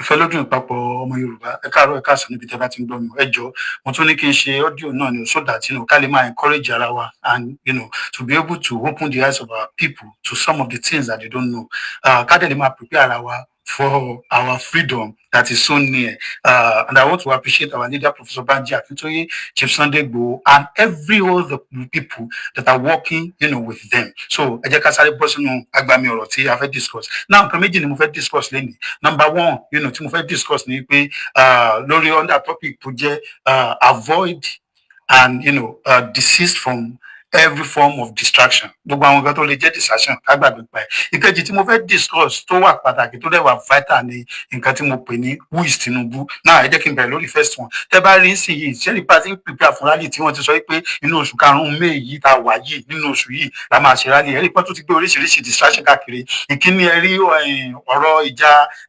Aláàfin Ọọ̀ni kìnìkan. Mo fẹ́ fi àkókò yìí mo fẹ́ fi ṣe gbogbo yín wípé nígbà tí wọ́n ń sọ pé kẹ́ gbàgbé ń pẹ̀ kẹ́ má bá wọn dá sí kẹ́ fi gbogbo ẹ̀ ó dàbí ìsọkúsọ. APC wọ́n ti tọwọ́ bọ̀ báyìí wọ́n tún ti wá gbọ́ àwọn bọ́ọ̀sì kan jáde sí wọ́n ti kọ́ wọn síta sí wọ́n sọ pé àwọn ṣe Yorùbá o kìnìkan náà what the aim nǹkan tó fẹ́ àti fún bẹ́ẹ̀ ni wípé wọ́n fẹ́ da gbogbo ẹ̀rú ṣé àwọn pé ogun kẹta ti ṣe látijọ́ ẹ̀ ṣé mọ̀ pé ọ̀rọ̀ pé Yorùbá nation wọ́n ti ń dàrú pé no Odùduwà nation ló máa jẹ́ káàárọ̀ oòjíire ni kìnìkan nation ni kìnìkan ni wọ́n ń fìlì yẹn wọ́n fi ń kọ́ sí distraction so that gbogbo àwọn máa bára wa jà yẹn la máa rún mẹ́nu kìnìkan torí ẹ̀ mo ṣe sọ fún yín pé àtọ́ba kìíní àtọ́ba kejì kò sẹ́ni tó wúlò fún wa náà méjèèjì tẹ́lẹ̀ eléyìí tàkọ́kọ́ àtìgbà tó ti yẹ kó di amalgamate nǹkan tí Aláàfin amalgamate tó yẹ kó di amalgamate tó yẹ kó dìde tó bá jẹ́ pé òun ni bàbá lóòótọ́ tó yẹ kó sọ̀rọ̀ síta kó dìde, he failed in his responsibilities. Eléyìí tó ṣẹ̀ṣẹ̀ dé náà ìjàgbá ló ń jà, kò rántí wípé àwọn Fúlàní wọ́n fún ní oṣù Ṣàngó ní oṣù Ṣàngó lọ́wọ́, àwọn Fúlàní tí wọ́n lé bàbá ìrandíran kúrò ní Ọ̀yọ́lé, they need that Ọ̀yọ́lé still remain fallow. Fúlàní ló wà ní orí ilẹ̀ Ọ̀yọ́lé mo ṣe bá yín sọ̀rọ̀ sí i, even government cannot go there. Àwọn Fúlàní terrorists náà occupy, kò tí ẹ rò pé òkè o, how do I do this thing? Kó face especially ọ̀rọ̀ ìjà náà èmi ojú ìwọ ojú mi. So forget about them, we are not interested in them, they are distraction. APC dẹ̀ ti tọwọ́ bọ̀rọ̀ yẹn, wọ́n ti lọ ti ń kó oríṣiríṣi yẹn, kìíní kan ti bẹ̀rẹ̀ tó oríṣiríṣi, it has never profited us, so forget about them. Number two, nǹkan kejì ni ọ̀rọ̀ woman wèrè yìí, this deranged woman onítìrí, jẹ́rìpọ̀ náà tó ti bẹ́ síta sí i, wọ́n ti sọ fún àwọn voice kan, àwọn náà ti sọ pé àwọn fẹ́ ṣe rally, àwọn fẹ́ ṣe kìíní kan, they are just choosing it, to divert our attention. And I want you to know that it's not obvious that this woman, mo sọ Ṣadé Tinubu ló gbéṣẹ́ fún initially, nígbà tí wọ́n rí kó ń ṣiṣẹ́ dáadáa, a lot of other politicians, Yorùbá politicians ti tọ́ bọ̀, so òun ṣiṣẹ́ tiẹ̀ náà ní lọ́tọ̀, so she's a distraction, a very big one, so let's forget about it. Number 3 distraction is Ọbásanjọ́. Now Ọbásanjọ́, tẹ́ bá rí Ọbásanjọ́ lẹ́nu ọjọ́ mẹ́ta ó ti lọ bá Akínwùmí Adésínà, ó ń prepare fún 2027. Now tẹ́ bá rí nígbà tán ṣe that election tán ṣe lọ tá ní kán má ṣe tán sàtòrí kòkó pé àwọn máa ṣe pọ́nmọ́ lódò dẹ́ làwọn máa dìbò fún, kíníkà làwọn máa dìbò fún. Peter Obi ló support, then Peter Obi failed. Now Peter Obi yẹn ṣó ti yẹ yín tó support yẹn ti fail, so nísìnyí kò support Peter Obi mọ́, ó ti lọ bá Akínwùmí Adésínà sí. Now Akínwùmí Adésínà is a Yorùbá guy, he looks smart, even though he's a slave, but he looks smart and educated. Ara àwọn Yorùbá kí náà ń pè wọ́n intellectual, so yẹ ta ní tó yẹ kí wọ́n mọ̀ kán ronú wípé inú ìgbèkùn ni ìran wọn wà, but tí wọ́n ní nǹkan kan tó fẹ́ ṣe fúnra wọn except your own selfish interest. So ó ṣàdọ̀gba wọn jọ sọ̀rọ̀, so ó ti ń prepare fún 2027. Now if you see the moves of Ọbásanjọ́ pé ó ń prepare fún 2027, wàá rò pé ó fẹ́ kí Akínwùmí Adésínà kó di president ní irọ́ o, wọ́n ṣe pé ó fẹ́ kó di president o. And I don't know if Adésínà Akínwùmí, if he knows or if he's playing along or if he doesn't know. Now let me tell you what Obasanjo is doing now. What happened is that, and then sorry, so Genesis what happened was that in 1884 Berlin Conference, so Europeans wọ́n pín Africa mọ́ra wọn lọ́wọ́, àwọn France àwọn kó ìpín tí wọn, Britain náà kó pín tiẹ̀. So ara ìkógun tí Britain kó tán kó wa lẹ́rú, tán sọ wá di dìdìrín, tán kó àwọn bàbá wa lẹ́rú, ara ìkógun tán kó ní Nàìjíríà. So ti yẹ yín, now listen to me. Now nígbà kan ṣàkó wọ́n dẹ̀ ti ń ṣèjọba yẹn, wọ́n ń ṣe lọ. So Fúlàní ni Britain máa ń lò, because àwọn Fúlàní ti rí i pé dìdìrín ni wọ́n sọ, àwọn náà gbéjọba fún, àwọn náà control, àwọn náà wà náà jẹ́ ìwé tó wà nù jí tán control Fúlàní, so wọ́n ti gbéjọba fún ọ. So Fúlàní control gbogbo àwọn Yorùbá àti àwọn Yíbò àti gbogbo àwọn tó kù. Now nǹkan tó wá ṣẹlẹ̀ ni wípé ẹni tí Fúlàní bá fẹ́ kó, ẹni tí Britain bá fẹ́ kó jẹ president, a máa support a true Fulani. So they have seen Obasanjo as a useful idiot. So àwọn tí wọ́n ti ń lo Obasanjo náà máa ń lò because it's a useful tool for to them. So now nígbà tí wọ́n ṣàṣe ogbó kìíní yẹn tán, now àwọn tí France wá kó ní Kogun, èmi làwọn Mali kankan bẹ́ẹ̀ yẹn, gbogbo àwọn yẹn ti ń rẹ́bù, wọ́n ti ń kúrò lọ́dọ̀ France. And let me tell you, this country, they cannot survive without Africa. That's another topic. I don't want to go there today. Let me quickly summarize what I'm trying to explain to you, so that I can learn more Ottawa and what we're doing now. So I want to rebel. So France is really I want to lose now. Me presidency in Nigeria by Tinubu lo wa be. Say Tinubu iware. He's a nobody. He's a useless guy. Tinubu pe eyin rele nile Yoruba. Jagaba ni. He's a very useless guy. He's nothing in the world affairs. Tinubu is not up. It's worthless. Now, right from the first time, Totigori presidency, showing validation, but he has not been able to get that validation. Now, nígbà France, wọ́n ti ní crack pẹ̀lú àwọn ọmọ kékèké tó kó jọ. So Tinubu ti lọ make some alliance pẹ̀lú wọn, tẹ̀ ti rí pé kìnìkan. So wọ́n sáré last pọ̀ mọ́ Tinubu. Now, Britain inú wọn ò dùn Tinubu pé ó ti lọ́hùn aláàsì pọ̀ mọ́ àwọn France, because Tinubu is like tẹ́ bá ti lè fún mi ní yí àtẹ̀yẹ tí mo fẹ́, tẹ́ fún mi validation má wọ̀rí, ẹni tí tẹ́ bá fẹ́ nu Nàìjíríà máa kó fún yẹn nínú wa ní charge báyìí. You understand what I'm saying? So àwọn Britain àwọn ti wá rí, so wọ́n ti bá àwọn Fúlàní sọ̀rọ̀ pé olórí burúkú bọ̀bọ̀ yìí o kìnìkan. So Fúlàní sì wọn fẹ́ kí Tinubu continue, kò dẹ̀ sí bá ṣe fẹ́ ṣe, ṣó ti yẹ yín. Then coupled with the fact that our council Yorùbá nation, our council Yorùbá nation. So what they did, they approached Obasanjo. So nǹkan tó Obasanjo wá ṣe ni pé Obasanjo ti lọ bá Fẹ́mi Adésínà Akinwumi Adésínà pé kó má worry, wọ́n máa sọ di president kankan báyìí. Kò ń ṣe ọmọ pé kò lè di president, kò ń ṣe kó máa di president. Nǹkan tó ń ṣe political game tó ń play ni pé ṣé ẹni tó bá lo Akinwumi Adésínà yẹn ṣóye yín ní election rọ wọn tí ò ní ṣẹlẹ̀ o ní 2027 tó ń plan yẹn. Wọ́n fẹ́ fi kanta Tinubu ni. Reason ni wípé Akinwumi Adésínà, there will be some Igbos tó máa wí pé Akinwumi Adésínà at least ó sì make sense ju Tinubu lọ. There will be so many Yorùbá, especially some of these our youths tó ń pè àwọn obedient yìí. So wọ́n á wò pé káwọn bá ti fẹ́ dìbò fún Yorùbá, pé káwọn dìbò fún Akinwumi Adésínà, pé at least ìyẹn sì get sense ju Tinubu lọ. Everybody know that Tinubu is very useless. Pé àwọn ìyẹn sì get sense there. So wọ́n á believe wọ́n máa package ẹ̀gán Britain ló máa sponsor gbogbo kìíní yẹn. So most of the southern votes wọ́n máa vote fún Akinwumi Adésínà because wọ́n believe pé vote àwọn máa count. Unfortunately ṣẹ́rí gbà tán máa ka gbogbo vote yẹn north ló wá máa win. Ṣẹ́rí tí Fúlàní tán bá ti wá lè gba presidency yẹn wọ́n máa win Tinubu, forget ẹ̀ bá ṣe election yẹn.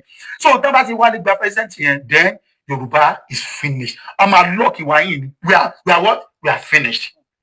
Are you getting my point? So that is why to jẹ́ pé ṣẹ́rí gbogbo game tán play yẹn wọ́n ṣe pọ́pá ṣe tó ń play ẹ̀ o torí Akinwumi Adésínà ó mọ̀ so wọ́n fẹ́ fi fọ́ ìbò Tinubu so that agbára fi lè padà sí north. Iṣẹ́ tí Ọbásanjọ́ tí yẹn ṣe nìyẹn ṣó ti yẹ yín. So all these people, they are distraction. Now ìdí tá a fi lè ṣẹ́ gbogbo wọn lẹ́yìn, tá a fi máa ṣẹ́ wọn lẹ́yìn, òun ni final rally of our exit from Nigeria. Ṣẹ́rí tí a bá kúrò, let me tell you, the whole world is preparing for third world war. Ṣẹ́rí nígbà tán ja second world war tán, mi mọ̀ báyọ̀ ọ̀pọ̀lọpọ̀ yín mọ̀ wípé Yorùbá, ilẹ̀ Yorùbá, Britain wá yá owó lọ́wọ́ wa kàn ti sàn dé nílé ni. Mi mọ̀ báyọ̀ ọ̀pọ̀lọpọ̀ yín mọ̀ o. Some of the money that they used to rebuild Britain was from Yorùbá land. I am telling you nothing but absolute truth. Now, ṣẹ́rí ogun tó tún wá fẹ́ jà yìí, ilẹ̀ Yorùbá náà fi máa kó ìkógun tí a bá tètè yọra wa kúrò nínú British business center called Nigeria. So ẹ jẹ́ kí n parí ẹ̀ bẹ́ẹ̀ yẹn now. One of the major problem, or the only major gladiating problem or gladiator problem that ní nílẹ̀ Yorùbá ó ní Tinubu. Màá dẹ̀ ṣàlàyé ẹ̀ fún yín. The question is, who is this Tinubu? Now, ṣẹ́rí problem wa pọ̀ gan, because one of our major problems is the fact that we don't have leaders. We don't have traditional leader. We don't have spiritual or religious leader. We don't have social leader. We don't have corporate leader. We don't have elder. Let me start from the elder. Now, anytime there's a put that Gbanile Yorùbá, see, on wò pé kíní, onímọ̀ Ondo yẹn, Fáṣọ̀rántí. But look at him, the man is almost 100 years. Nígbà tí Fúlàní pa ọmọ ẹ̀, tí gbogbo à ń pariwo Fúlàní ló pa ọ, Tinubu yìí, because of his own personal selfish reason, ó lọ síbẹ̀, ó ní Fúlàní báwo ni, kíní kan, where are the cows? Where are the cows? Báwo náà jẹ́ pé Fúlàní ló pa? Only kí á ṣe àwọn Fúlàní so that he can, because of his own personal ambition, prophet the president. At the end of the day, wọ́n máa discover pé Fúlàní ló máa pọ̀ mọ́ Fáṣọ̀rántí lóòótọ́. They ní Tinubu ò san kankan pẹ̀mọ́ bọ̀ ó gbówó fún màá yẹn. Bàbá ọ̀nà lé ní tó lùsì ọmọ ẹ̀, ọmọ tó yẹ kó ṣe ìgbẹ̀yẹ tó yẹ kó ṣe yẹ ó lùsì ẹ̀ lọ́jọ́ ayé. Tinubu náà ló máa support lé ní. Bàbá tó jẹ́ pé kò tiẹ̀ báyá ló gan ló mọ̀ pé ní ọdún 2025 láwà. So wọ́n á pààkì ẹ̀ sínú wheelchair. Tinubu ló ń support kìnìkan Tinubu is doing fine. Àwọn bàbá yẹn ṣó ti yé yín, àwọn bàbá yẹn, so they are nothing. All those people, just forget about them. So we don't have elders. Sáwọn Afẹ́nifẹ́re àbáwọn Bísí Àkàndé àbáwọn gbogbo àwọn ọ̀ṣọ́ bàbáwọn political, sáwọn lè máa pè ní Yorùbá elders. They are no elders. These ones are criminals. Ìkẹ́tọ́ bá jẹ náà wá káàkiri. Àwọn dẹ̀ mọ̀ pé àwọn ò ní ọjọ́ ọ̀la. So forget it. Ẹ bá ń wò pé ẹ̀yin bàbá ẹ̀dẹ̀ sọ̀rọ̀ torí ọjọ́ ọ̀la torí àti sùn. Ẹ̀kẹ́ tí ẹ wo kíní wọn lọ́jọ́ ọ̀la àwọn gan mọ̀. That is the reason why tó jẹ́ wípé àwọn ọmọ wọn, káwọn ọmọ wọn kàn lọ sí school, kàn read the engineering, kàn read the medicine, kàn read the business, kàn read the whatever tán bá tiẹ̀ read, kàn read the science, kàn read the gbogbo ẹ̀. They know that they don't have tomorrow. Because àwọn ọmọ tẹ bá wò wọn at the end of the day bí political appointees náà máa ṣe gbẹ̀yìn bí nǹkan kan àwọn ọmọ wọn máa ṣe, they don't amount to nothing because àwọn gan mọ̀ they know what they have done. They don't have tomorrow. So you don't have leaders. We don't have elders in Yorùbá land. We don't have religious leaders. In Christendom, ẹ̀dá bá pè ní spiritual or religious leader ní ẹ̀sìn ìgbàgbọ́ nílẹ̀ Yorùbá ní ẹni ọ̀wọ̀ jùlọ Bàbá Adébóyè. But look at Bàbá. Wọ́n pààyàn nílẹ̀ Yorùbá, bàbá ò sọ̀rọ̀. Ṣùgbọ́n Israel òun àti filẹ́sì ń jẹ́ àtọ́jọ́ pé wọ́n ti Israel tán pa lè kàwọn báyìí ọmọ Yorùbá tán pa àti lè kàwọn bàbá sáré fẹ́ jáde oúnjẹ fídíò òun support Israel ní kinní kan lọ́nà yìí pé ọmọ Ìfẹ̀wàrà ló ń pọ̀ òun sọmọ Israel pé Israel gan ọ̀ràn wọn ti ẹ̀ mọ̀ pé báyọ̀ ń exist you can see nígbà tí n bá sọ pé gbogbo àwọn àgbàlagbà yìí they are slaves but they don't know we don't have Islamic religious leader we don't have them. Ọ̀pọ̀lọpọ̀ wọn kàn so òṣùká wọn rápù bẹsíìtì wọn rápù ẹ̀ sórí nínú ooru wọn rápù bẹsíìtì sórí wọn kàn máa káàkiri wọn kórùgbò sọ́rùn wọn kàn máa káàkiri ẹ worú bàbá tó kú nìbàdàn yẹn tí fìbó tiẹ̀ láìkì bàbá yẹn báyìí Muyideen Bello àbí kí náà tiẹ̀ máa ń pe Àjàní Bello àbí bàbá yẹn tẹ́ máa ròyìn pé àgbà Yorùbá ni níjọ́ tó pírìtì tó mo gbọ́ wáṣẹ kan tó ń sọ pé Yorùbá ò dá Yorùbá ò ṣe kinní kan pé tó bá já Hausa léèyàn sẹ̀ ó máa pààyàn ni ṣùgbọ́n Yorùbá ò ń pààyàn I was shocked irú àwọn èèyàn wo nílé ìtòrí Ọlọ́run eléyìí tó jẹ́ kán wá bílẹ̀ Yorùbá ṣe máa da bá ṣe máa gbé sáré àwà làwọn èèyàn wá káàkiri so forget about those ones. Ẹ jẹ́ ká tún lọ sí traditional. Do we have traditional leaders? We don't have. Ẹ worú bàbá wa bàbá Ẹlẹ́bùúbọn náà wà ní Òṣogbo àbíbo náà tiẹ̀ wà. If you listen to that baba, the kind of wisdom that comes out of his mouth, the man is knowledgeable. But bí bàbá yẹn nípa ìgbédáde ilẹ̀ Yorùbá bá ṣe máa gba òmìnira ó máa pa lówe ni ó máa ṣe parable ni they are not courageous. Ẹlágbára wà nílẹ̀ Yorùbá Ògún wà ìníkan wà àwọn bàbá wa wọn lágbára. You as someone that is a researcher tẹ́ mọ̀ gbogbo ìdí kíní yìí ẹ lè mọ̀ bẹ́ẹ̀ ṣe máa dìde bẹ́ẹ̀ ṣe máa fi ọ̀rọ̀ lásán bí àràbà ọ̀rọ̀ lásán tẹ́ fi máa sọ táwọn Fúlàní tán máa rìn lọ irọ́ ni. So we don't have them. Just forget. Ṣé ẹni tó bá ti lè sọ̀rọ̀ pẹ́ẹ́kẹ́ báyìí forget about them. So we don't have them. We don't have social leaders. We are our social leader. Bàbá òbèrè, bàbá ti dàgbà. Kì í san ní ẹsẹ̀ ní àdìrí. Sáwọn lè máa sọ pé kó wá sọ̀rọ̀ nípa ilẹ̀ Yorùbá. Bàbá tó jẹ́ pé bàbá bísínẹ́sì tiẹ̀ ló ń ṣe Alhaji Dangote. Àwọn yẹn àti Dangote àti èyí tí ò Dangote àti Chukwuma àti gbogbo ẹ̀ làwọn ń kì í tiwọn káwọn fi gbowó tiwọn. Look at all our youth. There is this boy, wọ́n pè ní Nas boy. Boy yẹn máa ń ṣe skit gan. Skit ẹ̀dẹ̀ máa ń dùgẹ̀ lé mọ̀ pé Yorùbá ni. Ó sọ̀rọ̀ kan jọ́ kan mi mẹ́nìkan tó pè ní Yorùbá. Come here, these Yorùbá people. Ó dínà Yorùbá. And you know why? Don't blame him. Share it to them. Yorùbás are poor, Yorùbá dirty, Yorùbás are criminal, Yorùbás are cruel. Macaroni now, they find almost every opportunity to deny their lineage. They can use Yorùbá language to make money. They can use Yorùbá culture. They can use Yorùbá space, Yorùbá land. But when it comes to anything that protects Yorùbá heritage, they deny it. You know why? Because they don't have. There's nobody that's a symbol of of reverence. To them, Yorùbá is nothing. Yorùbá is useless. Traditional leaders, Ṣé ni la fẹ́ sọ ni àbódìdí kí lorúkọ bọ̀bọ̀ tí Tinubu tó fi jọba lẹ́kọ̀ọ́ yìí Ẹlẹ́gùṣì tí yẹn dànù gbàgà tó ní yẹn tó bá ti ń gbalẹ̀ Yorùbá tó bá ti fẹ́ ṣe Yorùbá ní sẹ́yìn gan Èkó máa dádó ni Èkó ní bá Yorùbá Èkó ní sara Yorùbá olórí burúkú ẹ̀ ń dàtọ̀ fẹ́ tẹ̀fẹ́ dìbò 2023 tí àwọn Ìgbò kan ti yí wọn lágbòdànù gbogbo náà bẹ́ síta kan sọ Yorùbá ẹ má jẹ́ kán gbalẹ̀ kó ilẹ̀ Yorùbá ni ẹ má jẹ́ kán gbalẹ̀ kó so wọ́n mọ̀ ń gbà ẹ pẹ́lẹ̀ Yorùbá ni àwọn olórí burúkú dédé so all these people they are very, very useless. So, don't let any one of them. It is too late for them to talk. Don't let them cause distraction to us. Let us remain focused because now let me talk about Tinubu. Who is Tinubu? Now, Sherry, torí tá bá gba ilẹ̀ wa, ẹnikẹ́ni ẹ̀dákẹ́dẹ́ èèyàn kéèyàn tó bá fẹ́ hold any post, no matter how simple, no matter how small, ẹni tó bá fẹ́ hold the political post, no matter how small, ní ilẹ̀ orílẹ̀-èdè wa tá ń lọ, ó gbọ́dọ̀ jẹ́ ní tá mọ̀ bàbá ẹ̀.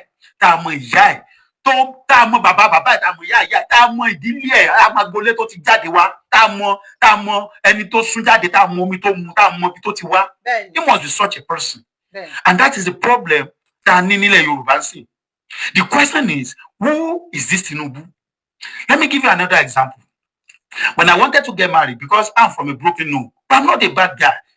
I'm a child of God. I'm not a bad guy. I'm a good guy. And everything that I went through, I don't want to raise, want my children, to go through that.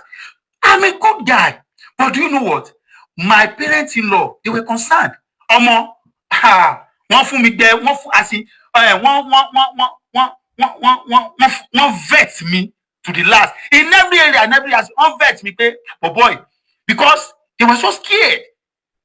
They were like, but at the end of the day, when they but boy, whatever may have happened, it's not his fault. And èmi tí mo ní mo wá láti broken home, I was raised in a home, a very loving, a very good home. I have stepmom, I have my aunties, I have my uncles, mo ní grandparents mi tí mo dàgbà sáàrin wọn, mo gbé láàrin àgbàlagbà, mo gbé láàrin ọmọdé, wọ́n kọ́ mi, mo tún wá tún ara mi kọ́. But for the fact that pé broken home ni mo ti wá yẹn, it was a concern. So, and I appreciate my parents-in-law. Mo ṣe understand me. Mo ṣe understand now. I mean, mo sọ̀rọ̀ case of a single parenthood, and of single parenthood, ni mo sọ̀rọ̀ yẹn, and a product of a broken home. Ẹ jẹ́ ká wá sọ̀rọ̀ Tinubu. Who is Tinubu? Today, tí mo sọ̀rọ̀ yìí, is May 5th, 2025. Tá a bá rí ẹnikẹ́ni tó lè jáde tó wá point back pé bàbá tó fi okó díẹ̀ tó fi bí Tinubu rẹ̀, ìyá tó fi òbú ẹ̀ tó fi bí Tinubu rẹ̀, àbúrò Tinubu rẹ̀, ẹ̀gbọ́n Tinubu rẹ̀, àbúrò Tinubu rẹ̀, kọ́sì Tinubu rẹ̀, nephew Tinubu rẹ̀, ìlú tó ti bí Tinubu rẹ̀, ilé ìwé tí Tinubu lọ rẹ̀, I'm ready to give that person $1,000. And that is the genesis of our problem in this nation. We don't have anybody, that can say this person who is Tinubu tẹ lọ gbé wá tó wá di gàgàbá tó wá di problem sílẹ̀ Yorùbá kò lẹ́bí kò níran àmọ́ bí tó ti ṣẹ̀ wá. Tinubu was not brought up properly. He was not trained. That is why tó jẹ́ wípé lẹ́yìn owó náà tún ni. Everything that he has achieved in his life is by usurpation. Bí kò pààyàn kó léyàn lọ kó fúnyàn lówó ẹni tí ó gbà kó lẹ́mọ́lẹ̀ kó fọ́ lórí kó dàbí kan rú láti ilẹ̀, because the guy grew up in the street. He is a criminal. He learned criminality from the street. Àmọ́ ilé ẹ̀, àmọ́ bàbá ẹ̀, àmọ́ ìyá ẹ̀, àmọ́ ìlú ẹ̀, àmọ́ tó bí, àmọ́ bí tó dàgbà sí, ilé ìwé tó lọ, everything is filled in mystery. And that is the kind of person tẹ́ gbé gbogbo agbára lẹ Yorùbá tẹ́ gbélé lọ́wọ́. Ẹ̀yin ọba wa tẹ́ pera yín ní ọmọ oníbìníran, tẹ́ ní bàbá, tẹ́ ní ìyá, tẹ́ ní pé ìdílé yín ló ń joyè, ìdílé yín ló ń ṣe kíníkan. Ẹ̀yin àgbàgbà lẹ Yorùbá tán bí sílẹ̀ Yorùbá. Ẹ gbé agbára ilẹ̀ Yorùbá, ẹ gbé sí ọwọ́ ọmọ tá a mọ bí tó ti ṣẹ̀ wá, ọmọ àlè, ọmọ ẹran kíran, street boy, someone that grew up in the street, someone that was never brought up by proper parents, someone that lacked parenting. So at that person, someone that is almost 90 years, so sì láṣẹ wá change, ẹni tí ò ní proper parenting láti ilẹ̀, ẹni tí wọ́n kọ́ tó jẹ́ kó dàgbà from the street ni, he's a street guy. He has always been criminal. Ọmọ tó jẹ́ pé kó tago láàrin Èkó, ó dàgbà kan jáṣẹ́ nígbà kan ṣe kankan tó fi dàgbà tí àwọn criminal tán mú tán fi gbà pé ọmọ yóò smart gan gbé cocaine gbé gbogbo ẹni tó fi dàgbà nìyẹn. Ẹ wá fún lágbára ilẹ̀ Yorùbá, ẹ wá ní ẹ ó máa gbélé àbí kìíní, gbogbo yín ó máa fi ṣerú for life. And that is why he will set the whole Yoruba race, he will set the whole Yoruba land for his own personal gain. Somebody that was not brought up properly, only gbogbo yín wá mú as leader in Yoruba land. That is why tó jẹ́ pé kò lè so èso rere. Àwọn kan sọ ọmọ Arágbìjí ni, ọmọ Arágbìjí ni àbí mo gbà fún yín. Kí ni ipa tó ti at least okay tí n bá sọ pé ọmọ ìlú kan ni mí. Torí by now gbogbo títì tó wọ Arágbìjí. Ẹbọ ṣá ti di president, ká ṣe sọ pé kò ṣe yẹn nígbà tó wà lẹ́kọ̀ọ́. Gbogbo títì tó wọ ẹbọ ní president sí. Ó ti wá wò pé òkè ọmọ Arágbìjí ni mí, ìlú bàbá mi, ìlú Peter ti bí mi, jẹ́ kí n tún ṣe, ó tún gbogbo títì ẹ̀ ṣe. Ó jẹ́ pé àwọn ọmọ Arágbìjí ni náà máa jáde sí pé ọmọ wa lélẹ̀ kìnnìkan ẹ lọ́mọ Arágbìjí ni. Èmi ń sọ fún yín, that is the genesis of our, and that is why I'm doing this video, I'm doing this audio so that gbogbo ẹ̀yin tẹ́ tẹ̀lé Tinubu yìí ẹ máa mọ̀ wípé you are heading into a ditch. This guy has no traces. This guy kò ní ilé ní ilẹ̀ Yorùbá, as in sọ pé house o, I'm not talking of physical house, I'm talking of home. Ilé kò ní ìran, kò ní ẹbí.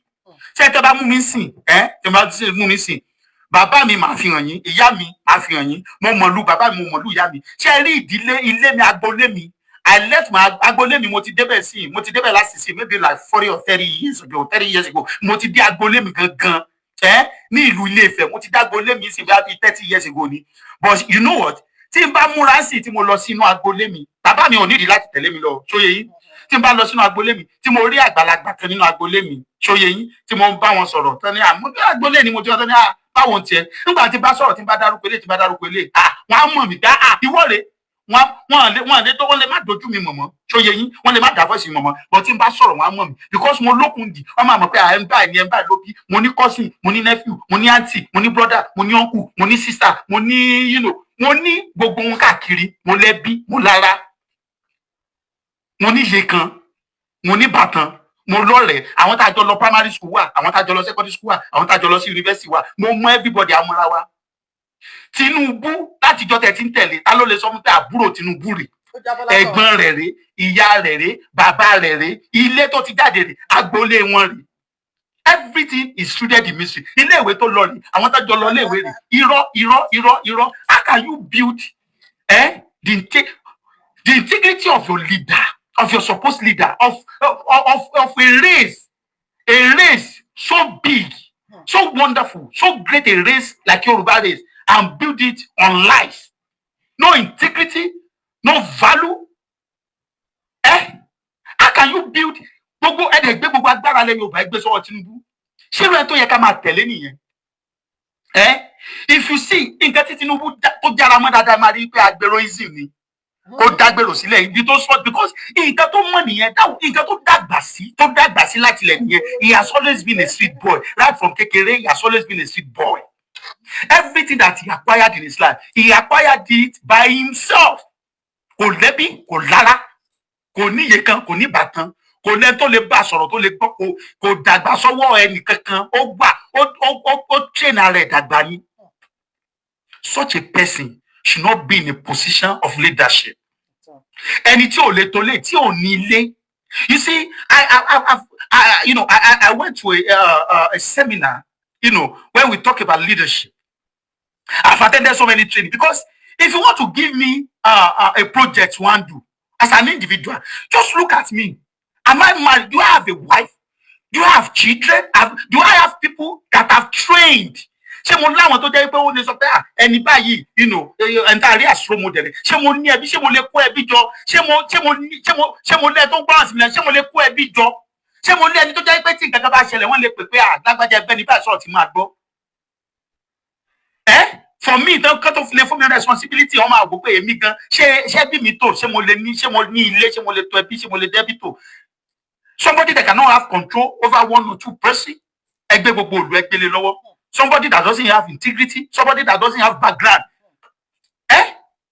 Zero integrity, absolute zero integrity. It's all about usurpation all his life. Gbogbo ilẹ̀ tó gbà lẹ́kọ̀ọ́ ẹ lọ wádìí ẹ̀ bí kò pààyàn kó lélẹ̀ kó sísì ẹ̀ kó gbà kó fèrú gbàbùkún kó ṣe gbogbo ẹ̀. Bẹ́yẹn lẹ gbé agbára lẹ Yorùbá lẹ́lẹ́gbẹ́ lé lọ́wọ́ Ọlọ́run ní fún gbogbo yín ṣe.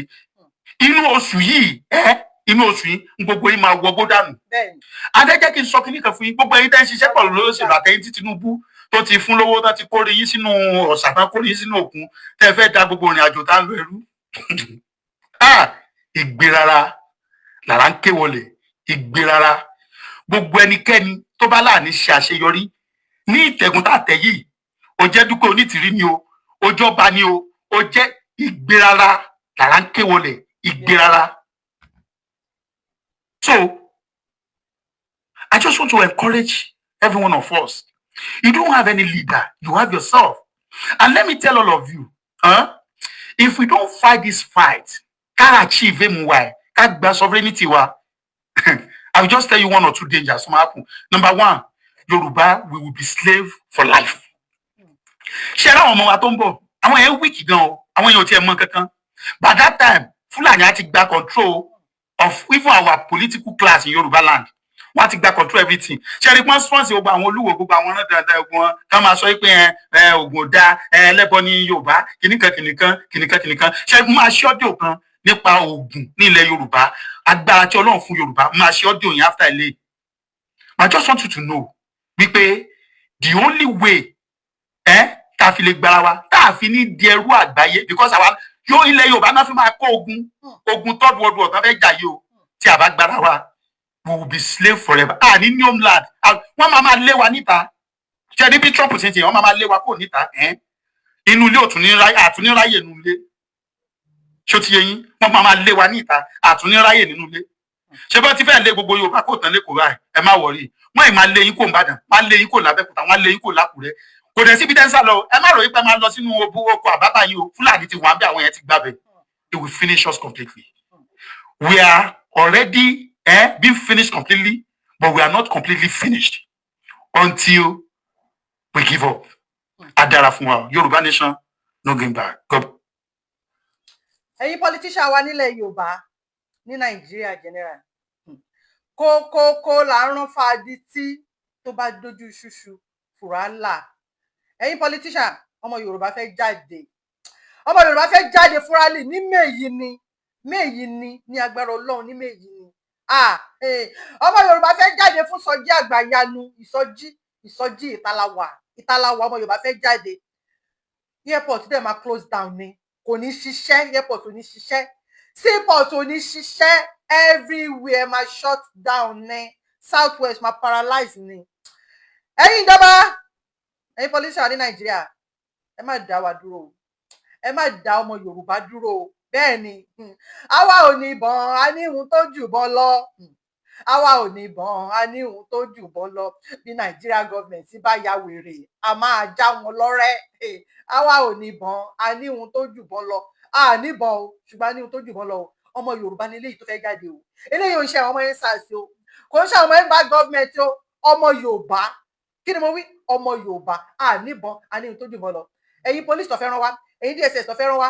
ẹ̀yin sójà tó fẹ́ rán wa ẹ jẹ́ kó rí yín kó pé a fẹ́ lọ sórí M1 diplomacy ni bàbá wa bàbá alárùbáríkà professor Banji Akíntóyè pẹ̀lú chief sọ́jà Adéníyì Adéyẹmọ Ògbówó ṣá diplomacy ló fẹ́ fi ṣe gbogbo kínní pẹ̀lú àwọn tó yí wọn ká tọ́jọ́ ń ṣètò bá ṣe máa kúrò nínú oko ẹrú Nàìjíríà wọn ò fẹ́ ṣé láti jọ tí chief Sunday Igboho tó ti ń kó ajẹ tó ti ń pe rally ṣé ẹgbẹ́ kan pààyàn kan rí ni pààyàn kan rí o kò ní jẹ́ èèyàn kankan lọ́wọ́ o àwọn ọmọ Yorùbá ò fa wàhálà o jẹ́jẹ́ wa là ń lọ o à ń ṣe rally jẹ́jẹ́ ni o diplomacy la fẹ́ fi ṣe léyìí náà jẹ́jẹ́ ni jẹ́jẹ́ lọmọ Yorùbá lọ ni ṣùgbọ́n ẹ má wàá tẹ́ wà nírù mọ́lẹ̀ o ẹ má tẹ ọká nírù mọ́lẹ̀ o ẹ má drop ọmọ Yorùbá kankan o ẹ má mọ ọmọ Yorùbá kankan sínú police station yín o ẹ má mọ ọmọ Yorùbá kankan o ẹ má ṣe wá ní jàǹbá o ẹ wá protect wa ni ẹ wá guide wa ni o ọmọ Yorùbá fẹ́ jáde o ṣé ẹ ń gbọ́ nìsín kókókó là ń rán fàdí tí o bẹ́ẹ̀ ni kókókó là ń rán fàdí tí o ogun àsọtẹ́lẹ̀ kì í parọ́ arọ́ tó bá gbọ́n ni o à ń kìlọ̀ fún yín báyìí nìsín o a fẹ́ ṣe rally ẹ̀yin ọmọ ìyá mi nínú ẹ̀jẹ̀ tó bá ti pe rally wa ẹ jẹ́ ká jáde tán ń ká lè fi gbára wa sílẹ̀ nìyẹn o tó rà politician yìí wọn ò nífẹ̀ẹ́ wa o wọn ò láìkí yín o ìkà ni wọn o àwọn ìyàwó wọn ọmọ wọn immediate family wọn tó bá ti wà òkè ṣe tẹ̀lé bàbá Tinubu yẹn gùdù nínú nǹkan bẹ́ẹ̀ yẹn àdẹ̀tún fáwọn tó bá wọ̀nyí pé òun fẹ́ rán níṣẹ́ jàǹbá iṣẹ́ aburú iṣẹ́ òṣì iṣẹ́ òfò iṣẹ́ tó dẹ̀ kó máa fi favour ẹ̀ ni kò rán yàn tí ò bá ti ní fífọ bàbá Tinubu lè náwó lé lórí torí èèyàn ọmọ ó ti mọ̀ pé ó ti rí pé èèyàn ọmọ Yorùbá ẹ wúlò fún un èèyàn ọmọ Nàìjíríà ẹ wúlò fún un ó pè é pé àwọn Chinese kan máa kó gba àwọn nǹkan tẹ́ máa fi ṣọrọ̀ ajé tó máa fi jẹ́ kí ọkàn yín balẹ̀ ní Nàìjíríà bàbá Tinubu kò ráyè títí yín tó bá tiẹ̀ lẹ́yìn àwọn ọmọ ẹ̀ máa yẹn wà selfish so ẹ gbára yín kúrò a lè má bá báyìí lọ oṣù yìí ni méyì ni ọjọ́ láti mọ̀ tó bá ti pẹ́ rádìí wa gbogbo yẹn jáde o kò sí ohun tó fẹ́ ṣe fún wa right wa ni self determination is our right and it's not a crime right wa ni ká ṣe rally ẹ má jẹ́ kán intimidate wa ẹ má jẹ́ kán yín mo dẹ̀ ṣe ń sọ náà tẹ́ bá ti fẹ́ jáde kúrò lé torí olórí burúkú ní Nàìjíríà gọọmẹ̀ntì látòkèdókè wọn olórí burúkú ní gbogbo wọn lásọ̀rọ̀ kì yẹn wọ́n máa fẹ́ ní káwọn èèyàn wá ní tear gas kọ́ lè fi scare yín ẹ ti mú handkerchief ẹ ti fi sínú kerosene jáde kẹ́ fi sínú nylon kó má bàa lè dry or anything ẹ ṣáà fi síbẹ̀ kó má bàa lè dry so tàbí kẹ́ mú powder milk ẹ fi sínú omi ragbori water kẹ́ shake ẹ gbé sínú báàgì tẹ́ bá pọ̀n sẹ́yìn tó bá ti ní tear gas wọ́n máa ṣe ìṣe wọn ni wọ́n máa ṣe tó bá ti ní tear gas yẹn ẹ fi bọ́ ojú kò ní ní ìfẹ́ tí lójú yín ṣáṣẹ ti gbọ́ ẹ mú toothpaste dání ẹ mú brush yín dání ìtàláwà orí ta máa kọ nìyẹn ìtàláwà fẹ́gbẹ̀tọ̀ wa ni tó bá ń lọ ìtàláwà bẹ́ẹ̀ ni ẹ mú toothpaste dání ẹ mú brush dání ẹ mú nǹkan tó tẹ́ pé tear gas kò fi ní ròyìn ẹ mú dání ṣe ti gbọ́ bí mo dẹ̀ ṣe ń sọ náà ẹ̀yin tẹ́ wà nílẹ̀ Yorùbá ẹ ra oúnjẹ sílé ogun àsọtẹ́lẹ̀ kí n parọ́ arọ tó bá gbé ra oúnjẹ sílé ẹ̀yin tẹ́ wà lóyìnbó ẹjọ́ ẹ ṣàánú àwọn èèyàn yín tó wà ní Nàìjíríà nílẹ̀ Yorùbá kò tẹ̀sí òdòkè mi pẹ̀lú Nàìjíríà ẹ ṣàánú àwọn èèyàn yín tó wà nílẹ̀ Yorùbá ẹ ra oúnjẹ sílé send owó fún ẹ jẹ́ kó ra oúnjẹ sílé because everywhere máa shut down southwest máa paralyze ni bẹ́ẹ̀ ni ẹ̀wọ̀n ní títa ríro là ń kọlà tó bá jiná tán ẹ̀wà ló ń dà àdùdẹ̀ ló bá ń gbẹ̀yìn ewúro so ẹ jẹ́ ká rọ́jú wọ́n ní ká gbàwẹ̀ ká má bàa gbàwẹ̀ ká gbàwẹ̀ ká má bàa gbàwẹ̀ bẹ́ẹ̀ ni ká jìyà báyìí ká má bàa jìyà ká má jìyà ayérayé ṣe ti gbọ́ àmọ́ pé ẹ̀rí ọ̀sẹ̀ kẹ́ àwọn lọ ṣọ́ọ̀bù àwọn fẹ́ ṣe patí àwọn fẹ́ ṣe kíní kan àwọn fẹ́ ẹgbẹ́ gbogbo yẹn tì sẹ́gbẹ̀ẹ́ kan ẹ sì máa lọ sí ṣọ́ọ̀bù èyí ọjà tẹ́ ń tà láti jọ ìkí ló dà bẹ ṣe ń pa lẹ ṣe ń nà bẹ ṣe ń pa bẹ lẹ ṣe ń nà ìgbé ayé tí ọmọ Yorùbá tọ́lọ́run dọ́mọ Yorùbá kọ́ nìyẹn bẹ́ẹ̀ ni basic amenity wọn ò fún yín ní Nàìjíríà kò síná kò sómi títí ò dá ọ̀nà ò dá kò síṣẹ́ kò sí nǹkan kan wọn ò fún yín ní nǹkan kan wọ́n dẹ̀ ṣe ń bí yín pé wọn ò kí ẹ̀.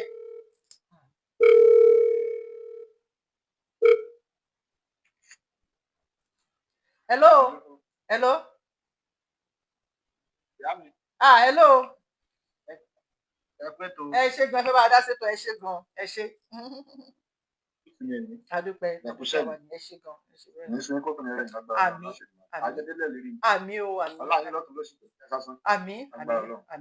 ṣe ẹ ṣe. ṣé ẹ rí àwọn ọmọ Yorùbá lè fẹ́ bá sọ̀rọ̀ ọmọ Yorùbá àtàtà àwọn òríjínà ọmọ Yorùbá tó jẹ́ pé omi àtẹ̀jẹ́ wọn Yorùbá ló ń rọ̀ lára wọn. ẹ̀yin ọmọ Yorùbá ẹ̀dó dédé àwọn bàbá wa ti fẹ́ nà sọ̀rọ̀ fún yín wọ́n ti ká bí òwe fún yín pé ẹ lọ dúró re tó ń bọ̀ yìí ilé ògbà ọ̀nà ògbà ló máa jẹ́ o ẹ lọ dúró ẹ má jẹ́ kọjá ìjọba ọjọ́ àjùlẹ̀ máa rí kan náà o gbogbo ọmọ Yorùbá ẹ lọ dúró re ẹ lọ dúró ní tó ń bọ̀ yìí wọn àbọ̀rọ̀ fi gbogbo ẹnu fi sọ́ ni o àwọn ní ẹni bá wẹjú lẹ́rù bà ni o ẹni wẹjú lẹ́rù bà ẹ dẹ̀ mọ̀ wípé iná àtẹ̀tù òun lọ̀rọ̀ Nàìjíríà àti Yorùbá sìn iná àtẹ̀tù ni ìkan máa gbiná ṣáá ni ó di dandan so ẹ̀yin ọmọ Yorùbá ẹjọ́ atọ́lọ́bẹ̀yìn ni atọ́bẹ̀yìn ni o fáfà ní ara yín ni o kò ní fáfà ní ti tàwa tá à ń sọ̀rọ̀ o fáfà ní ara tiyín náà ni ẹ lọ dúró lé ẹ má jẹ́ kẹ́nìkan kan parọ́ fún yín pé Báíbù àti Kùránì ni irọ́ lọ bá ń bẹ́ẹ̀ tó bá dọjọ́ tá a fẹ́ ṣe fíìmù yẹn àáfihàn gbogbo àgbáyé irú agbára tí Ọlọ́run fún ọmọ Yorùbá gbogbo àgbáyé gbogbo àgbáyé rẹ máa gbé pé àṣìlú kan bẹ tó ń pè ní tó ń jẹ́ Yorùbá so ẹ lọ dúró dáadáa ẹ lọ dúró re tó bá dẹ̀bi jọ́tọ̀ bàbá ti bá ti gbéra ní ẹ jáde tán ilé lóko lódò lẹ́yìn odi gbogbo kíkí tọmọ Yorùbá ọmọ Yorùbá bá ti wà ẹ jáde èmi tí mo ń bá yín sọ̀rọ̀ yìí èmi ò ní wà nílé ìtalẹ̀ mi máa wà ẹ máa ń gbọ́ ìtalawa ní o fíìmù yẹn ò ní sẹ́yìn gbogbo wa àdéhùn máa dédé lẹ́lẹ́ ìṣúná gbọ́dọ̀ láṣẹ Èdùmàrè àjọ máa wà nínú fíìmù ni agbára Ọlọ́run tó bá gbà la máa fún a máa gbára wálẹ̀ lọ́wọ́ ìjọba Nàìjíríà lọ́wọ́ ìjọba amúnisìn a máa gbára wálẹ̀ àwọn bàbá wa sọ̀rọ̀ gan bàbá Akíntóyè wọ́n ti sọ̀rọ̀ lánàá wọ́n mi wá tẹ́ bá ní ọ́dọ̀ yẹn lọ́wọ́ ẹ bá play rẹ̀ fún wọn kán gbọ́ ẹ bá play rẹ̀ fún ọmọ Yorùbá kán gbọ́ bàbá sọ̀rọ̀ lánàá wọ́n fẹ́ nà sọ̀rọ̀ ọjọ́ ní ká ẹ máa kà ẹ máa kó oṣù mọ́ ó ti ní oṣù táwa yìí náà ni kò ní pẹ́ kò ní jìnnà ní oṣù táwa yìí ni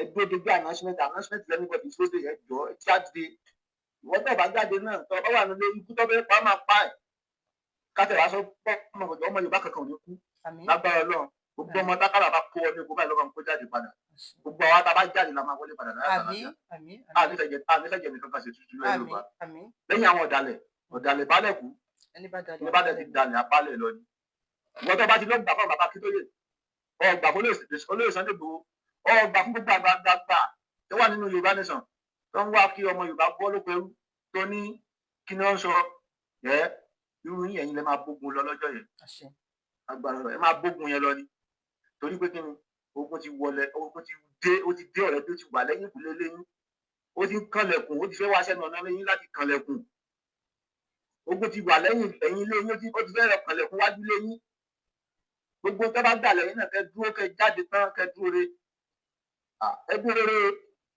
ọ̀rọ̀ Yorùbá ní sọ ń ṣe tán pẹ̀yẹ̀ fún o pé wá darapọ̀ mọ́ wa àpínwó bẹ́ẹ̀ o àkíńsọ olóṣèlú o wọn àpínwó bẹ́ẹ̀ o jà fún ẹ ní o kò dẹ̀ jà fún ẹ kò jà fara rẹ kò jà fún ẹ ó ti pẹ́ tán tó bí àwa ìlẹ́tì sọ pé Nàìjíríà máa da àwa náà tó ń dàgbà àtúbà bàbá wa lọ́kọ́kọ́ pé Nàìjíríà máa da àwa náà tó débẹ̀ àtúpariwo Nàìjíríà máa da ó máa da nísìnyí àwa náà ti bímọ ẹlẹ́sìn èmi tí mo bá ń sọ̀rọ̀ ọmọ tèmi wà yunifásitì kẹlẹ́ wà pé nínú òsèké mi ò kéré náà ayé èmi tí mo bá ń sọ̀rọ̀ ní ọmọ tèmi náà yunifásitì ọmọ tèmi náà wà so ìgbẹ́yìn sùn náà wọn náà máa kú bímọ òun náà ti ń pariwo wọn ní Nàìjíríà máa da lòun náà ń pẹ́ lẹ́nu tiwa òun náà ti sọ pé wọ́n ní Nàìjíríà máa da ọba yára ní ìsọmọ tó ní ọba tó bí náà òun náà máa tó sọ pé bàbá náà tó ní Nàìjíríà máa da ní ìsìta àwọn ọmọ tiwa náà ọmọ táwọn bá bí náà sí àná máa sọ pé bàbá wa náà sọ pé Nàìjíríà máa dá ní ìṣe àwa ṣùgbọ́n ẹ tá àfẹ́kàn ọmọ wọn tí wọ́n máa sọ ní pé wọn bàbá wa ló gbà wà lẹ̀ bàbá tó bí bàbá àwọn ló gbà àwọn sílẹ̀ lóko ẹrú níta àfẹ́kàn náà gbọ́ nìyẹn ẹjọ́ ń tọrọ lọ́n gbogbo ọmọ Yorùbá náà bàbá bá ti Gbaradi ẹ̀ jáde tí ọba lọ jáde tó wà nílé náà ó ṣeré ẹni ẹ̀rọ Fúlàní ti sọ̀rọ̀ àǹdí gbogbo ilẹ̀ Yorùbá wọ́n ti sọ̀rọ̀ àǹdí ó ṣeré o ó ṣe Nàìjíríà gọ́ọ̀mẹ̀ntì kan láfẹ́ bájà o àtàn Fúlàní ni o ó tẹ̀ ṣe yíbo láfẹ́ bájà so Fúlàní gangan wọ́n máa jáde wọ́n ti wà nílẹ̀ Yorùbá wọ́n tó bá ní rọ́ọ̀mù pa lọ́gbọ̀n ọ̀kadà Haúsá kọ́ kan ṣe mistake kọ́ fọ́ kan apá ìwà ẹ̀ àpọ́jọ́ ìdàpẹ́ wọ́n ọmọ Yorùbá tó ní kúrò àwọn ẹ̀fẹ́ máa gbé ní káàkiri dágbù lọ Haúsá Fúlàní ń dé wọ́n ti lọ kírun wọ́n ń dé wọ́n dì wọ́n fi ń kírun wọ́n ń dé màpá wọ́n fi ń kírun Fúlàní ẹ lọ mọ́sálásí Jímọ̀ ẹ lọ orí náà mọ́sálásí Jímọ̀ lọ Friday wọ́n máa ń dé wọ́n ti kírun ni nǹkan àwọn dúró pẹ̀lú dáadáa wọn bẹ́lẹ́gbẹ́ wọn tún fọ́sẹ̀ mu ní ìwọ ọmọ Yorùbá tó wá ní pé dúró dára tó wá ní kí tó fẹ́ ṣẹlẹ̀ pé nǹkan tó fẹ́ ṣẹlẹ̀ wọn fi kó wa pé wọn fi kó wọ bẹ́ẹ̀ pé ẹ̀kọ́ ṣoògùn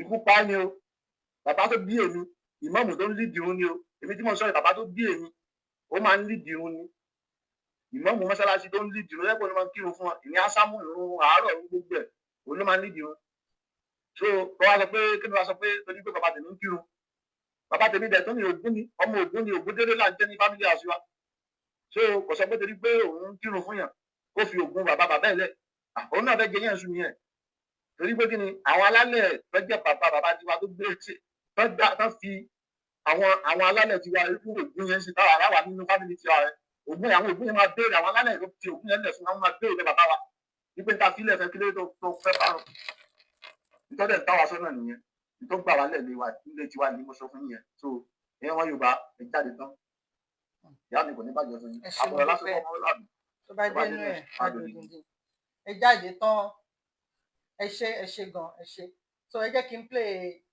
ọ̀rọ̀ tí bàbá wa sọ Professor Banji Akíntóyè kẹgbọ́. abẹ́rẹ́ mú tójú tí mú tó fìdí ṣe pọ̀ lọ́dún fún abẹ́rẹ́ méjì ṣe bọ̀rọ̀bọ̀rọ̀ bí ẹ ṣe bí agbede méjì ṣe bọ̀rọ̀bọ̀rọ̀ lẹ́bí ń kó wa mọ́ra bí ẹ ṣe bí ìdí ṣe bọ̀rọ̀ lẹ́bí ń kó wa mọ́ra tó bá dì lẹ́ni tó yẹ kẹ́ bá wí nítorí pé abẹ́rẹ́ mú tójú ti mú ní bìkítà sọ pé lágbájá kò ṣe ní ọ̀dà wọ́n ṣe bẹ́ẹ̀ bọ̀ nítorí náà a mọ rírì iṣẹ́ tí ẹ ṣe láwùjọ wa ẹ káàbọ̀ tá a rẹ̀ wa a tún fẹ́ gbóhùn yìí lẹ́yìn ẹ̀jẹ̀ bàbá ẹ ṣeun. ẹ jẹ́ sá. bàbá wa Professor Banji Akíntóyè ló ń sọ̀rọ̀ o. ẹ̀bẹ̀ tí mò ń gbẹ̀yìn ní kọ̀ọ̀kan pé bá jà ara wa jà àti débi tá a lọ nǹkan tá ò lágbára láti ṣe Ọlọ́run ti ṣe fún wa. Olúwa ṣe. We are sure now pé tá a bá dìde lọ́la láàárọ̀ ọ̀la tó wà níwájú wa rẹ̀ bàbá náà ń lọ pé àti ilé ìta ní Nàìjíríà ọ̀hún tó ẹ̀yin ọmọ Yorùbá lè sì ta ẹ̀jẹ̀ ká pariwo ẹ̀ wáyé ìwà abẹ́ ìrárí ìtayé àtijọ́ láti ilé ìta àti pé gbogbo wa ìpàdé nìbàdàn ìpàdé lẹ́kọ̀ọ́ ká pariwo títí tí tó bá di ọ̀rẹ́ àsúkálùkù kálùbá máa padà sí lóbi tó ti wá ìlú yẹn kọ́ la fẹ́ ṣe yìí o. Every Yoruba town and village must show their hand, show their faces to the world pé àwọn support of Yoruba nation. Ìwé ti gbọ́dọ̀. Májèjì tó wà níyẹn ni wípé gbogbo ayé á rí káàkiri ayé wípé àwọn ará bíi iṣẹ́ pé if you people can gather sí kàtà pariwo no matter how large a crowd may be pé 1 million gather àṣeyọrí ní 33 million ní Adó Èkìtì 33 million ní Abẹ́òkúta àti ìṣèwọ̀nyẹn rí ṣùgbọ́n rárá that's one event and that's one town at a time àrùbá òṣè this time o but the town this is the last rally of the Yoruba struggle this is the last rally. And it is a rally that takes place in every town and village in Yoruba land. And every town, every village, no matter how small, must show its face and show its time. That's very important. Ó dàbí pé Dr. Adékúnjọ ṣe sọ̀rọ̀ dàgbà àwọn kan wà láàárín wa tó jẹ́ àwọn ìjọba àwọn Amẹ́ríkà tí wọ́n gbédè Yorùbá. Sọ ẹ jẹ́ kí n kọ́kọ́ kí ní Yorùbá díẹ̀ náà kí wá padà wá sọ èdè bí àwọn yẹn máa pọ̀ lórí yẹ ká fún àwọn pátá sọ gan-an bẹ́ẹ̀ ni. Ọlọ́run ti gbé wa débi tá a lọ. Ọlọ́run ibi tí nǹkan tá a wà ò lágbára láti ṣe Ọlọ́run ti ṣe fún wa. Ó ti jẹ́ stage báyìí tí a fi lè wà tá a kàn wá lè balẹ̀. Gbogbo tá a bá jáde network. àtàgbé program kẹ́fì wálé ní o àdẹ̀tí ṣètò ara wa lọ́tọ̀ wa Nàìjíríà mọ́ o lágbájá máa jẹ ìṣàṣojú wa o olóde máa máa lórúkọ gbogbo wa o àwọn ìsọ̀gbé ẹni wọ̀nyí o àti ọ̀nà àsìkò sí ìgbẹ́ mọ́ pé ẹnìkan kan ń bọ̀ wá bá wa jà. Ìyẹn wà bẹ́ẹ̀ tẹ́lẹ̀ torí kí ni ìbẹ̀rù yẹn ṣe wà bẹ́ẹ̀ ọmọ wa Tinubu tó ṣe president ọ̀rọ̀ pé ó fẹ́ ṣe president sí yẹn ó kà á lára ó ṣe tẹ́lẹ̀ on his own pé tá a bá declare abẹ́rẹ́ yẹn tá a make a proclamation yẹn ó lè ní kí Nàìjíríà náà mi wá àtàkì wa. Kì í ṣe bẹ́ẹ̀ rúbà wa o tó bá ní kí Nàìjíríà mi wá àtàkì wa wà rẹ̀ ní Nàìjíríà náà mi ó gbà lórúkọ ní olórúkọ ni kò sí àmì bẹ́ẹ̀ mọ́. Gbogbo àwọn ọmọ tó jọmọ South lọ́wọ́ Nàìjíríà náà mi ọdún sọ̀rọ̀ tẹ̀ ló ti ṣàwálé mi. Bí wọ́n ṣe ń tìrìtì wọn bẹ̀ àmì ẹ sọ pé ẹ fẹ́ lọ bá Boko Haram jà but ẹ ṣètò pẹ̀lú Boko Haram pé kó wá parí àwọn ìjà yìí. Àwọn sójà tẹ̀lé máa ti dúró tí Boko Haram máa bá ajá àwọn ọmọ Yorùbá àwọn ọmọ Ìgbò àwọn ọmọ Ìgbò wọn wá láti South. So àwọn ọmọ wọ̀nyẹn ti wá sí ọmọ nǹkan tó ti ṣẹlẹ̀ ọ̀pọ̀lọpọ̀ ọdún wọn ti wá kó ìgbọ́n wọn fi sọ̀rọ̀ wọ́n ti padà sílé. So the army has become a shadow of itself. Gbogbo láti bí oṣù bíi méjì mẹ́ta báyìí ẹ bá gbọ́ pé Nàìjíríà Army àti Boko Haram pàdé wọ́n jà nǹkan tó gbọ́ kẹ́yìn ẹ̀ pé àwọn Boko Haram bá Nàìjíríà Army bí ogún ọgbọ̀n ẹ̀yà. Lẹ́sìn àti àwọn Army tí àwọn Boko Haram bá attack wọ́n tẹ̀lé àwọn Yorùbá yìí Nàìjíríà sójà tó bẹ́ẹ̀ wọ́n ní Nàìjíríà náà kúrò bẹ́ẹ̀ wọ́n gbà. Ọ̀kẹ́ ṣe àwọn Boko Haram nìkan. Ọkàn wa wọ́n náà wọ́n jẹ́ Luka Elabogarawa. Wọ́n láàárín ọjọ́ mẹ́ta mẹ́rin wọ́n ti overrun gbogbo Sokoto state àti Kebbi state. Ẹnu wọn wọ Niger state. The largest military establishment in the Middle Belt was in Niger state. Wọ́n Lakurawa sílẹ̀ lọ síbẹ̀ wọ́n lé àwọn Nàìjíríà àkúrò bẹ́ẹ̀ wọ́n pa gbogbo nǹkan jà wọn.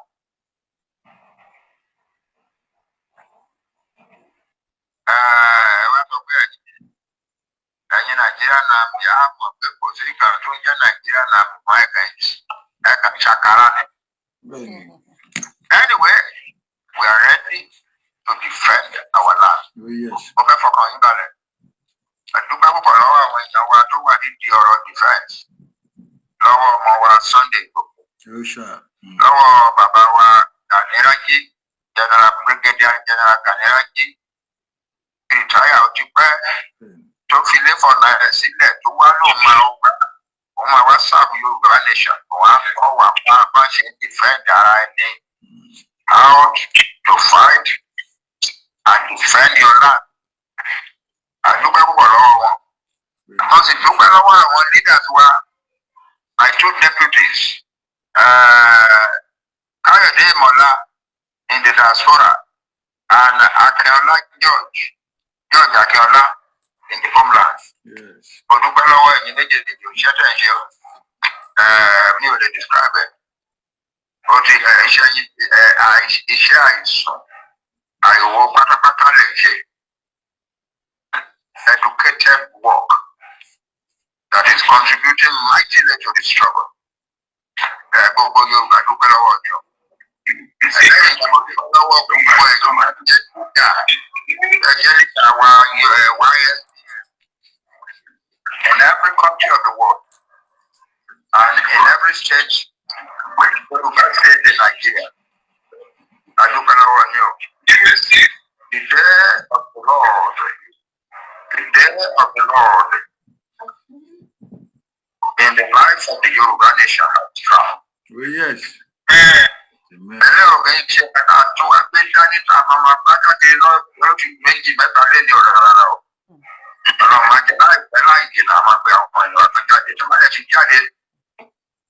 A máa rẹ́dì láti ṣe proclamation of our new country. On and begin the major task, then starts. The bigger task, then starts. The biggest task is to develop our country into one of the most orderly, most democratic, most technologically advanced, and most prosperous and most powerful country in the world.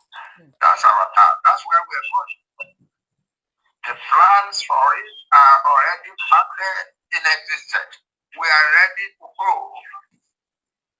Mo dúpẹ́ púpọ̀ lọ́wọ́ àwọn èèyàn tá a jọ ní gbogbo ẹ̀jọ́. Ọlọ́run ti fún wa ṣe Ọlọ́run abáwa ṣe dé òpin. Abáwa. Long live, Baba Njaka. I dream of a day not far from now. A few years from now, maybe 3, 4, 5 years from now. When the world will be saying that there is a black nation called Yorùbá or whatever name you call it, then Yamadeba Peru, whatever the it's a black country. It's a young country in West Africa. It is now one of the leaders in technology in the world. Amen. One of the richest economies in the world. Amen. One man, several most democratic and happiest countries in the world. Amen. Our goal is to put our country into a powerful, prosperous, laughing, loving, illuminated family of happy men and women. Àti jẹ́ ní Nàìjíríà Ọlọ́run wá fún wa ní èrè nípa gbogbo ẹ̀. Yeah, so that's where we're going. Okay, gbogbo yín. I must say a few things in English for the benefit of our friends who may not know, who may not understand the Yoruba language. We are a nation with a great history. We are a nation with a great history. The principles of leadership and government that our fathers evolved thousands of years ago created a situation whereby we can get utilize people on their continent south of the Sahara. The most urbanized people. So those principles are still ours today. Our father Awolowo and his friend grabbed those principles in the 1950s, and they were able thereby to turn our western region into the fastest developing, the home of great developments, the home of the first free education program on the African continent, home of the most productive farmers, African farmers from the African continent, the home of the greatest export economy on the African continent, the home of great new roads, a network of modern roads, the home of water supply systems in every town, the home of the only agglomeration of investment capital, with holdings in banking, industries, agriculture, commerce. That's who we are. That's who the Yoruba people are. Development, prosperity, civilization is in our genes. Yes. We are able to create a prosperous country. But Nigeria has drawn us back and pushed us into the mud puddle of poverty and insecurity that is Nigeria. Now we are about to get out of the mess and build our own country. And we will need the support of our friends all over the world, all black people, in the United States, in Brazil, in Cuba, in the West Indies, and so on. Your own country that will make the black man a proud person in the world is about to be born. Yes. Thank you. The country that will make every black person proud on earth is about to be born. Thank you. And we will need the understanding and help of all our brothers in all the black countries of the world. Yes, so Ben. For this wonderful task. So we thank you for coming to this event. Yes, Baba. And we thank you for in advance for the donation that you are going to give to our people tonight. Sure. We are on the way. We are about to open the door to greatness. We Yoruba were about to open the door to greatness. We must all get ready for it. Oh, yes. Apart from the donations and so on that we're going to do here, I want to ask you to do the following.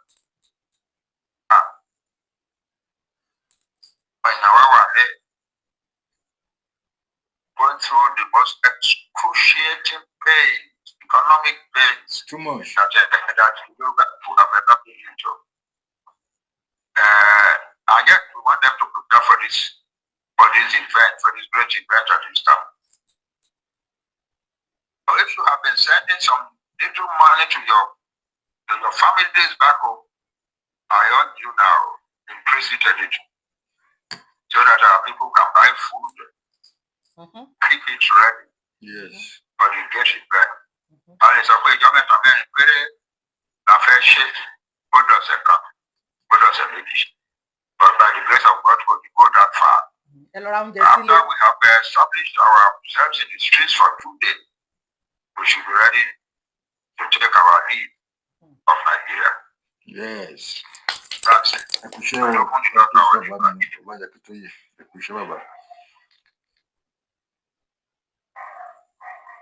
I want to thank our YSDM chapter in the United States for what you are doing tonight. We not possibly choose a better time to do it. This is the time to do it. The time when already we are hearing the footsteps of God, the way to open our door for us, the door to our new country. It is right that you are gathered tonight to raise funds for that great event. The first day or two, lonely, difficult. After that, the resources will come. Yes. And when you rush out, Benny. For now, our businessmen at home are afraid. Yeah, they are afraid. People are close to me, my boyhood friends who are rich men. Think I work with one by prof. The government of Nigeria to know that they are in communication with me. Because the government of Nigeria could attack their businesses there, man. I can understand that. So I do not take any offense. But I know that when we have held our own for 2 or 3 days, these people will come and help their nation. Yeah. Thank you. Yeah, we are on the way to a great nation. Thank you very much. Thank you so much. Welcome. It's a song that holds my heart. All our leaders must now work together like one man. There must be total unity and love and harmony in our leadership ranks. Yes. There must not be anybody to submit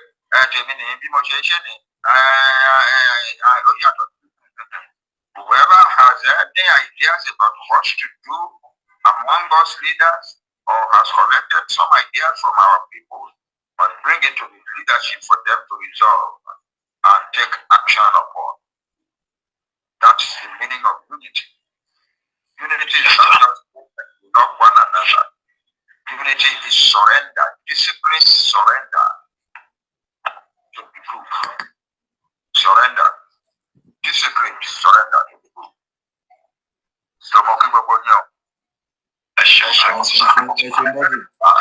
proud of you. I'm very proud to be a newcomer. Yes, I'm very proud. I'm very proud of you. And we are all going to be proud people in the world. Thank you very much.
Anyway, gbogbo ẹ̀yin politician Nigeria, gbogbo ẹ̀yin ìjọba Nigeria kan yóò ní balẹ̀ Ọlọ́run ẹ ní rọrùn sùn láti méyì lọ ẹ ní rọrùn sọkan yóò ní balẹ̀ jìnnìjìnnì ti bálé ayé yín ìdààmú ti bálé ayé yín òfò ti bálé ayé yín òṣì ti bálé ayé yín àdánù ti bálé ayé yín bẹ́ẹ̀ ni ẹ máa sá káàkiri ni gbogbo yín máa sá káàkiri ní ọmọ Yorùbá fẹ́ jáde a máa gbalẹ̀ wa àti gbà ni ẹ wo ẹ ní rọrùn sùn ṣé wá rí ẹ̀yin news Nigeria èmi ni gbogbo yín pátápátá kì í má tiẹ̀ dárúkọ gbogbo yín pátápátá tí ẹ fẹ́ sọ̀rọ̀ nípa Yorùbá tí ẹ fẹ́ sọ nǹkan nípa ọmọ Yorùbá ẹ máa wà force láti sọ pa wá ni bẹ́ẹ̀ ni ẹ kò sẹ́ni tó máa bẹ̀ yín kẹ́ tó máa sọ àti fún yín níṣẹ́ ṣe àti fún yín ní tọ́pìkì ṣe fún oṣù kan ń tẹ́ máa sọ nìyẹn ọ̀bí aláya yín dá ọ̀bí pọ̀ ní máa pọ̀ alákùnjà bàbá alákùnjà yá yín dá bẹ́ẹ̀ ni ṣé wá rí BBC News olórí burúkú ni yín o ẹ̀yin ń tá máa fi ojú yín rí tá bá gbalẹ̀ Yorùbá tán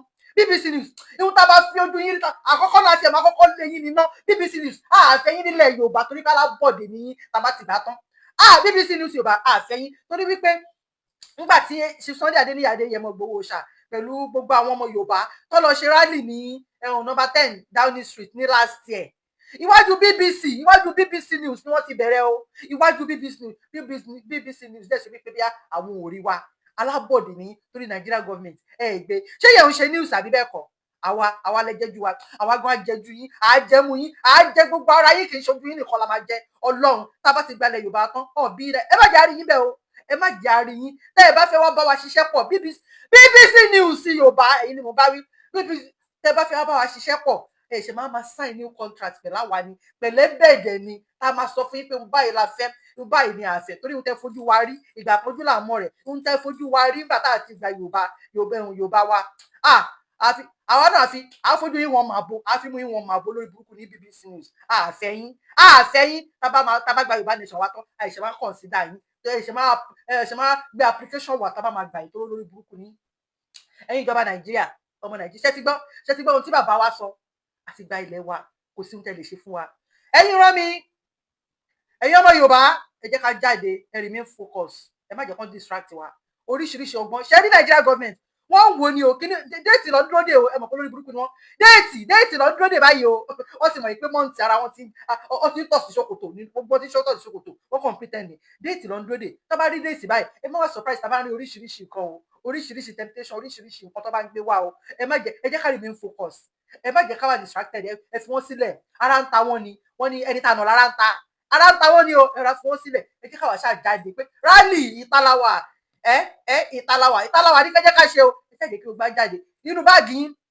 ẹ má mú ṣòkòtò dání tọ́ọ̀pù tẹ máa change síbẹ̀ ẹ má worry a máa survive ẹ mú toothpaste dání ẹ mú brush dání ẹ gbé ẹ mú umbrella dání ẹ mú nǹkan tí mo sọ fún tajú ìtẹ́sí bá fi tear gas àwọn nǹkan tí mo ní kẹ́ mú dání ẹ tó bá dẹ̀ sọ pé ẹ tó bá dẹ̀ lò ó tó fẹ́ fi ra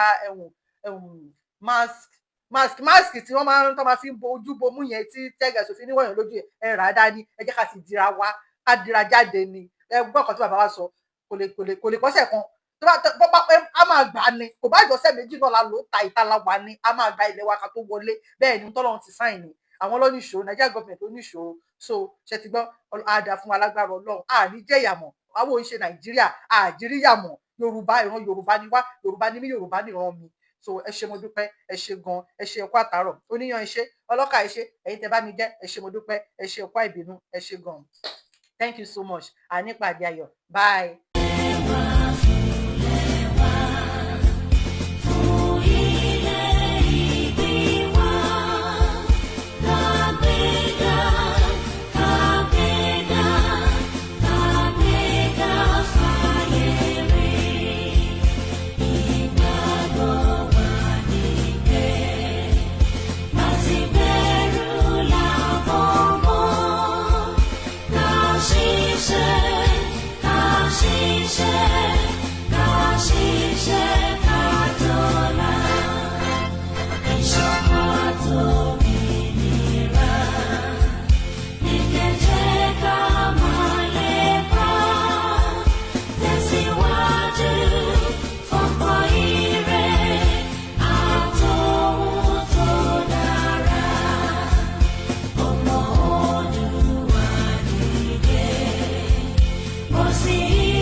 mo jẹ́ ẹ̀jẹ́ fún orílẹ̀-èdè mi ilẹ̀ Odùduwà tó ń ṣàn fún wàrà àti fún oyin ilẹ̀ tó kún fún àwọn akọni ọgbọ́n ètò àti òye mo ṣe ìlérí gẹ́gẹ́ bí ọmọ ológo ilẹ̀ adúláwọ̀ ìtànṣán oòrùn láti la ayé já nílẹ̀ Áfíríkà láti gbé ilẹ̀ Odùduwà lárugẹ mo pinnu láti fìmọ̀ ṣọ̀kan fún ìlọsíwájú ìran Yorùbá mo fọwọ́ sọ̀yà pé n kò ní dalẹ̀ tàbí ṣọ̀tẹ̀ sí ìṣọ̀kan àti ìtẹ̀síwájú orílẹ̀-èdè mi ilẹ̀ Odùduwà èmi yóò fi gbogbo ipá ọkàn iṣẹ́ ọgbọ́n àti ìṣe mi sin orílẹ̀-èdè mi ní òtítọ́ àti lódodo títí ọjọ́ ayé mi gbogbo ìyànjú àwọn akọni tó ti lọ kò ní já sófo láti ọwọ́ mi títí dé ìrandíran tí ń bọ̀ lẹ́yìn mo ṣe ìlérí pé ẹ̀sìn tàbí ìṣèlú kò ní yà wá nílẹ̀ Odùduwà tó bá wáyé bẹ́ẹ̀ mo lè lo ọkàn ẹ̀jẹ̀ tó kù sára mi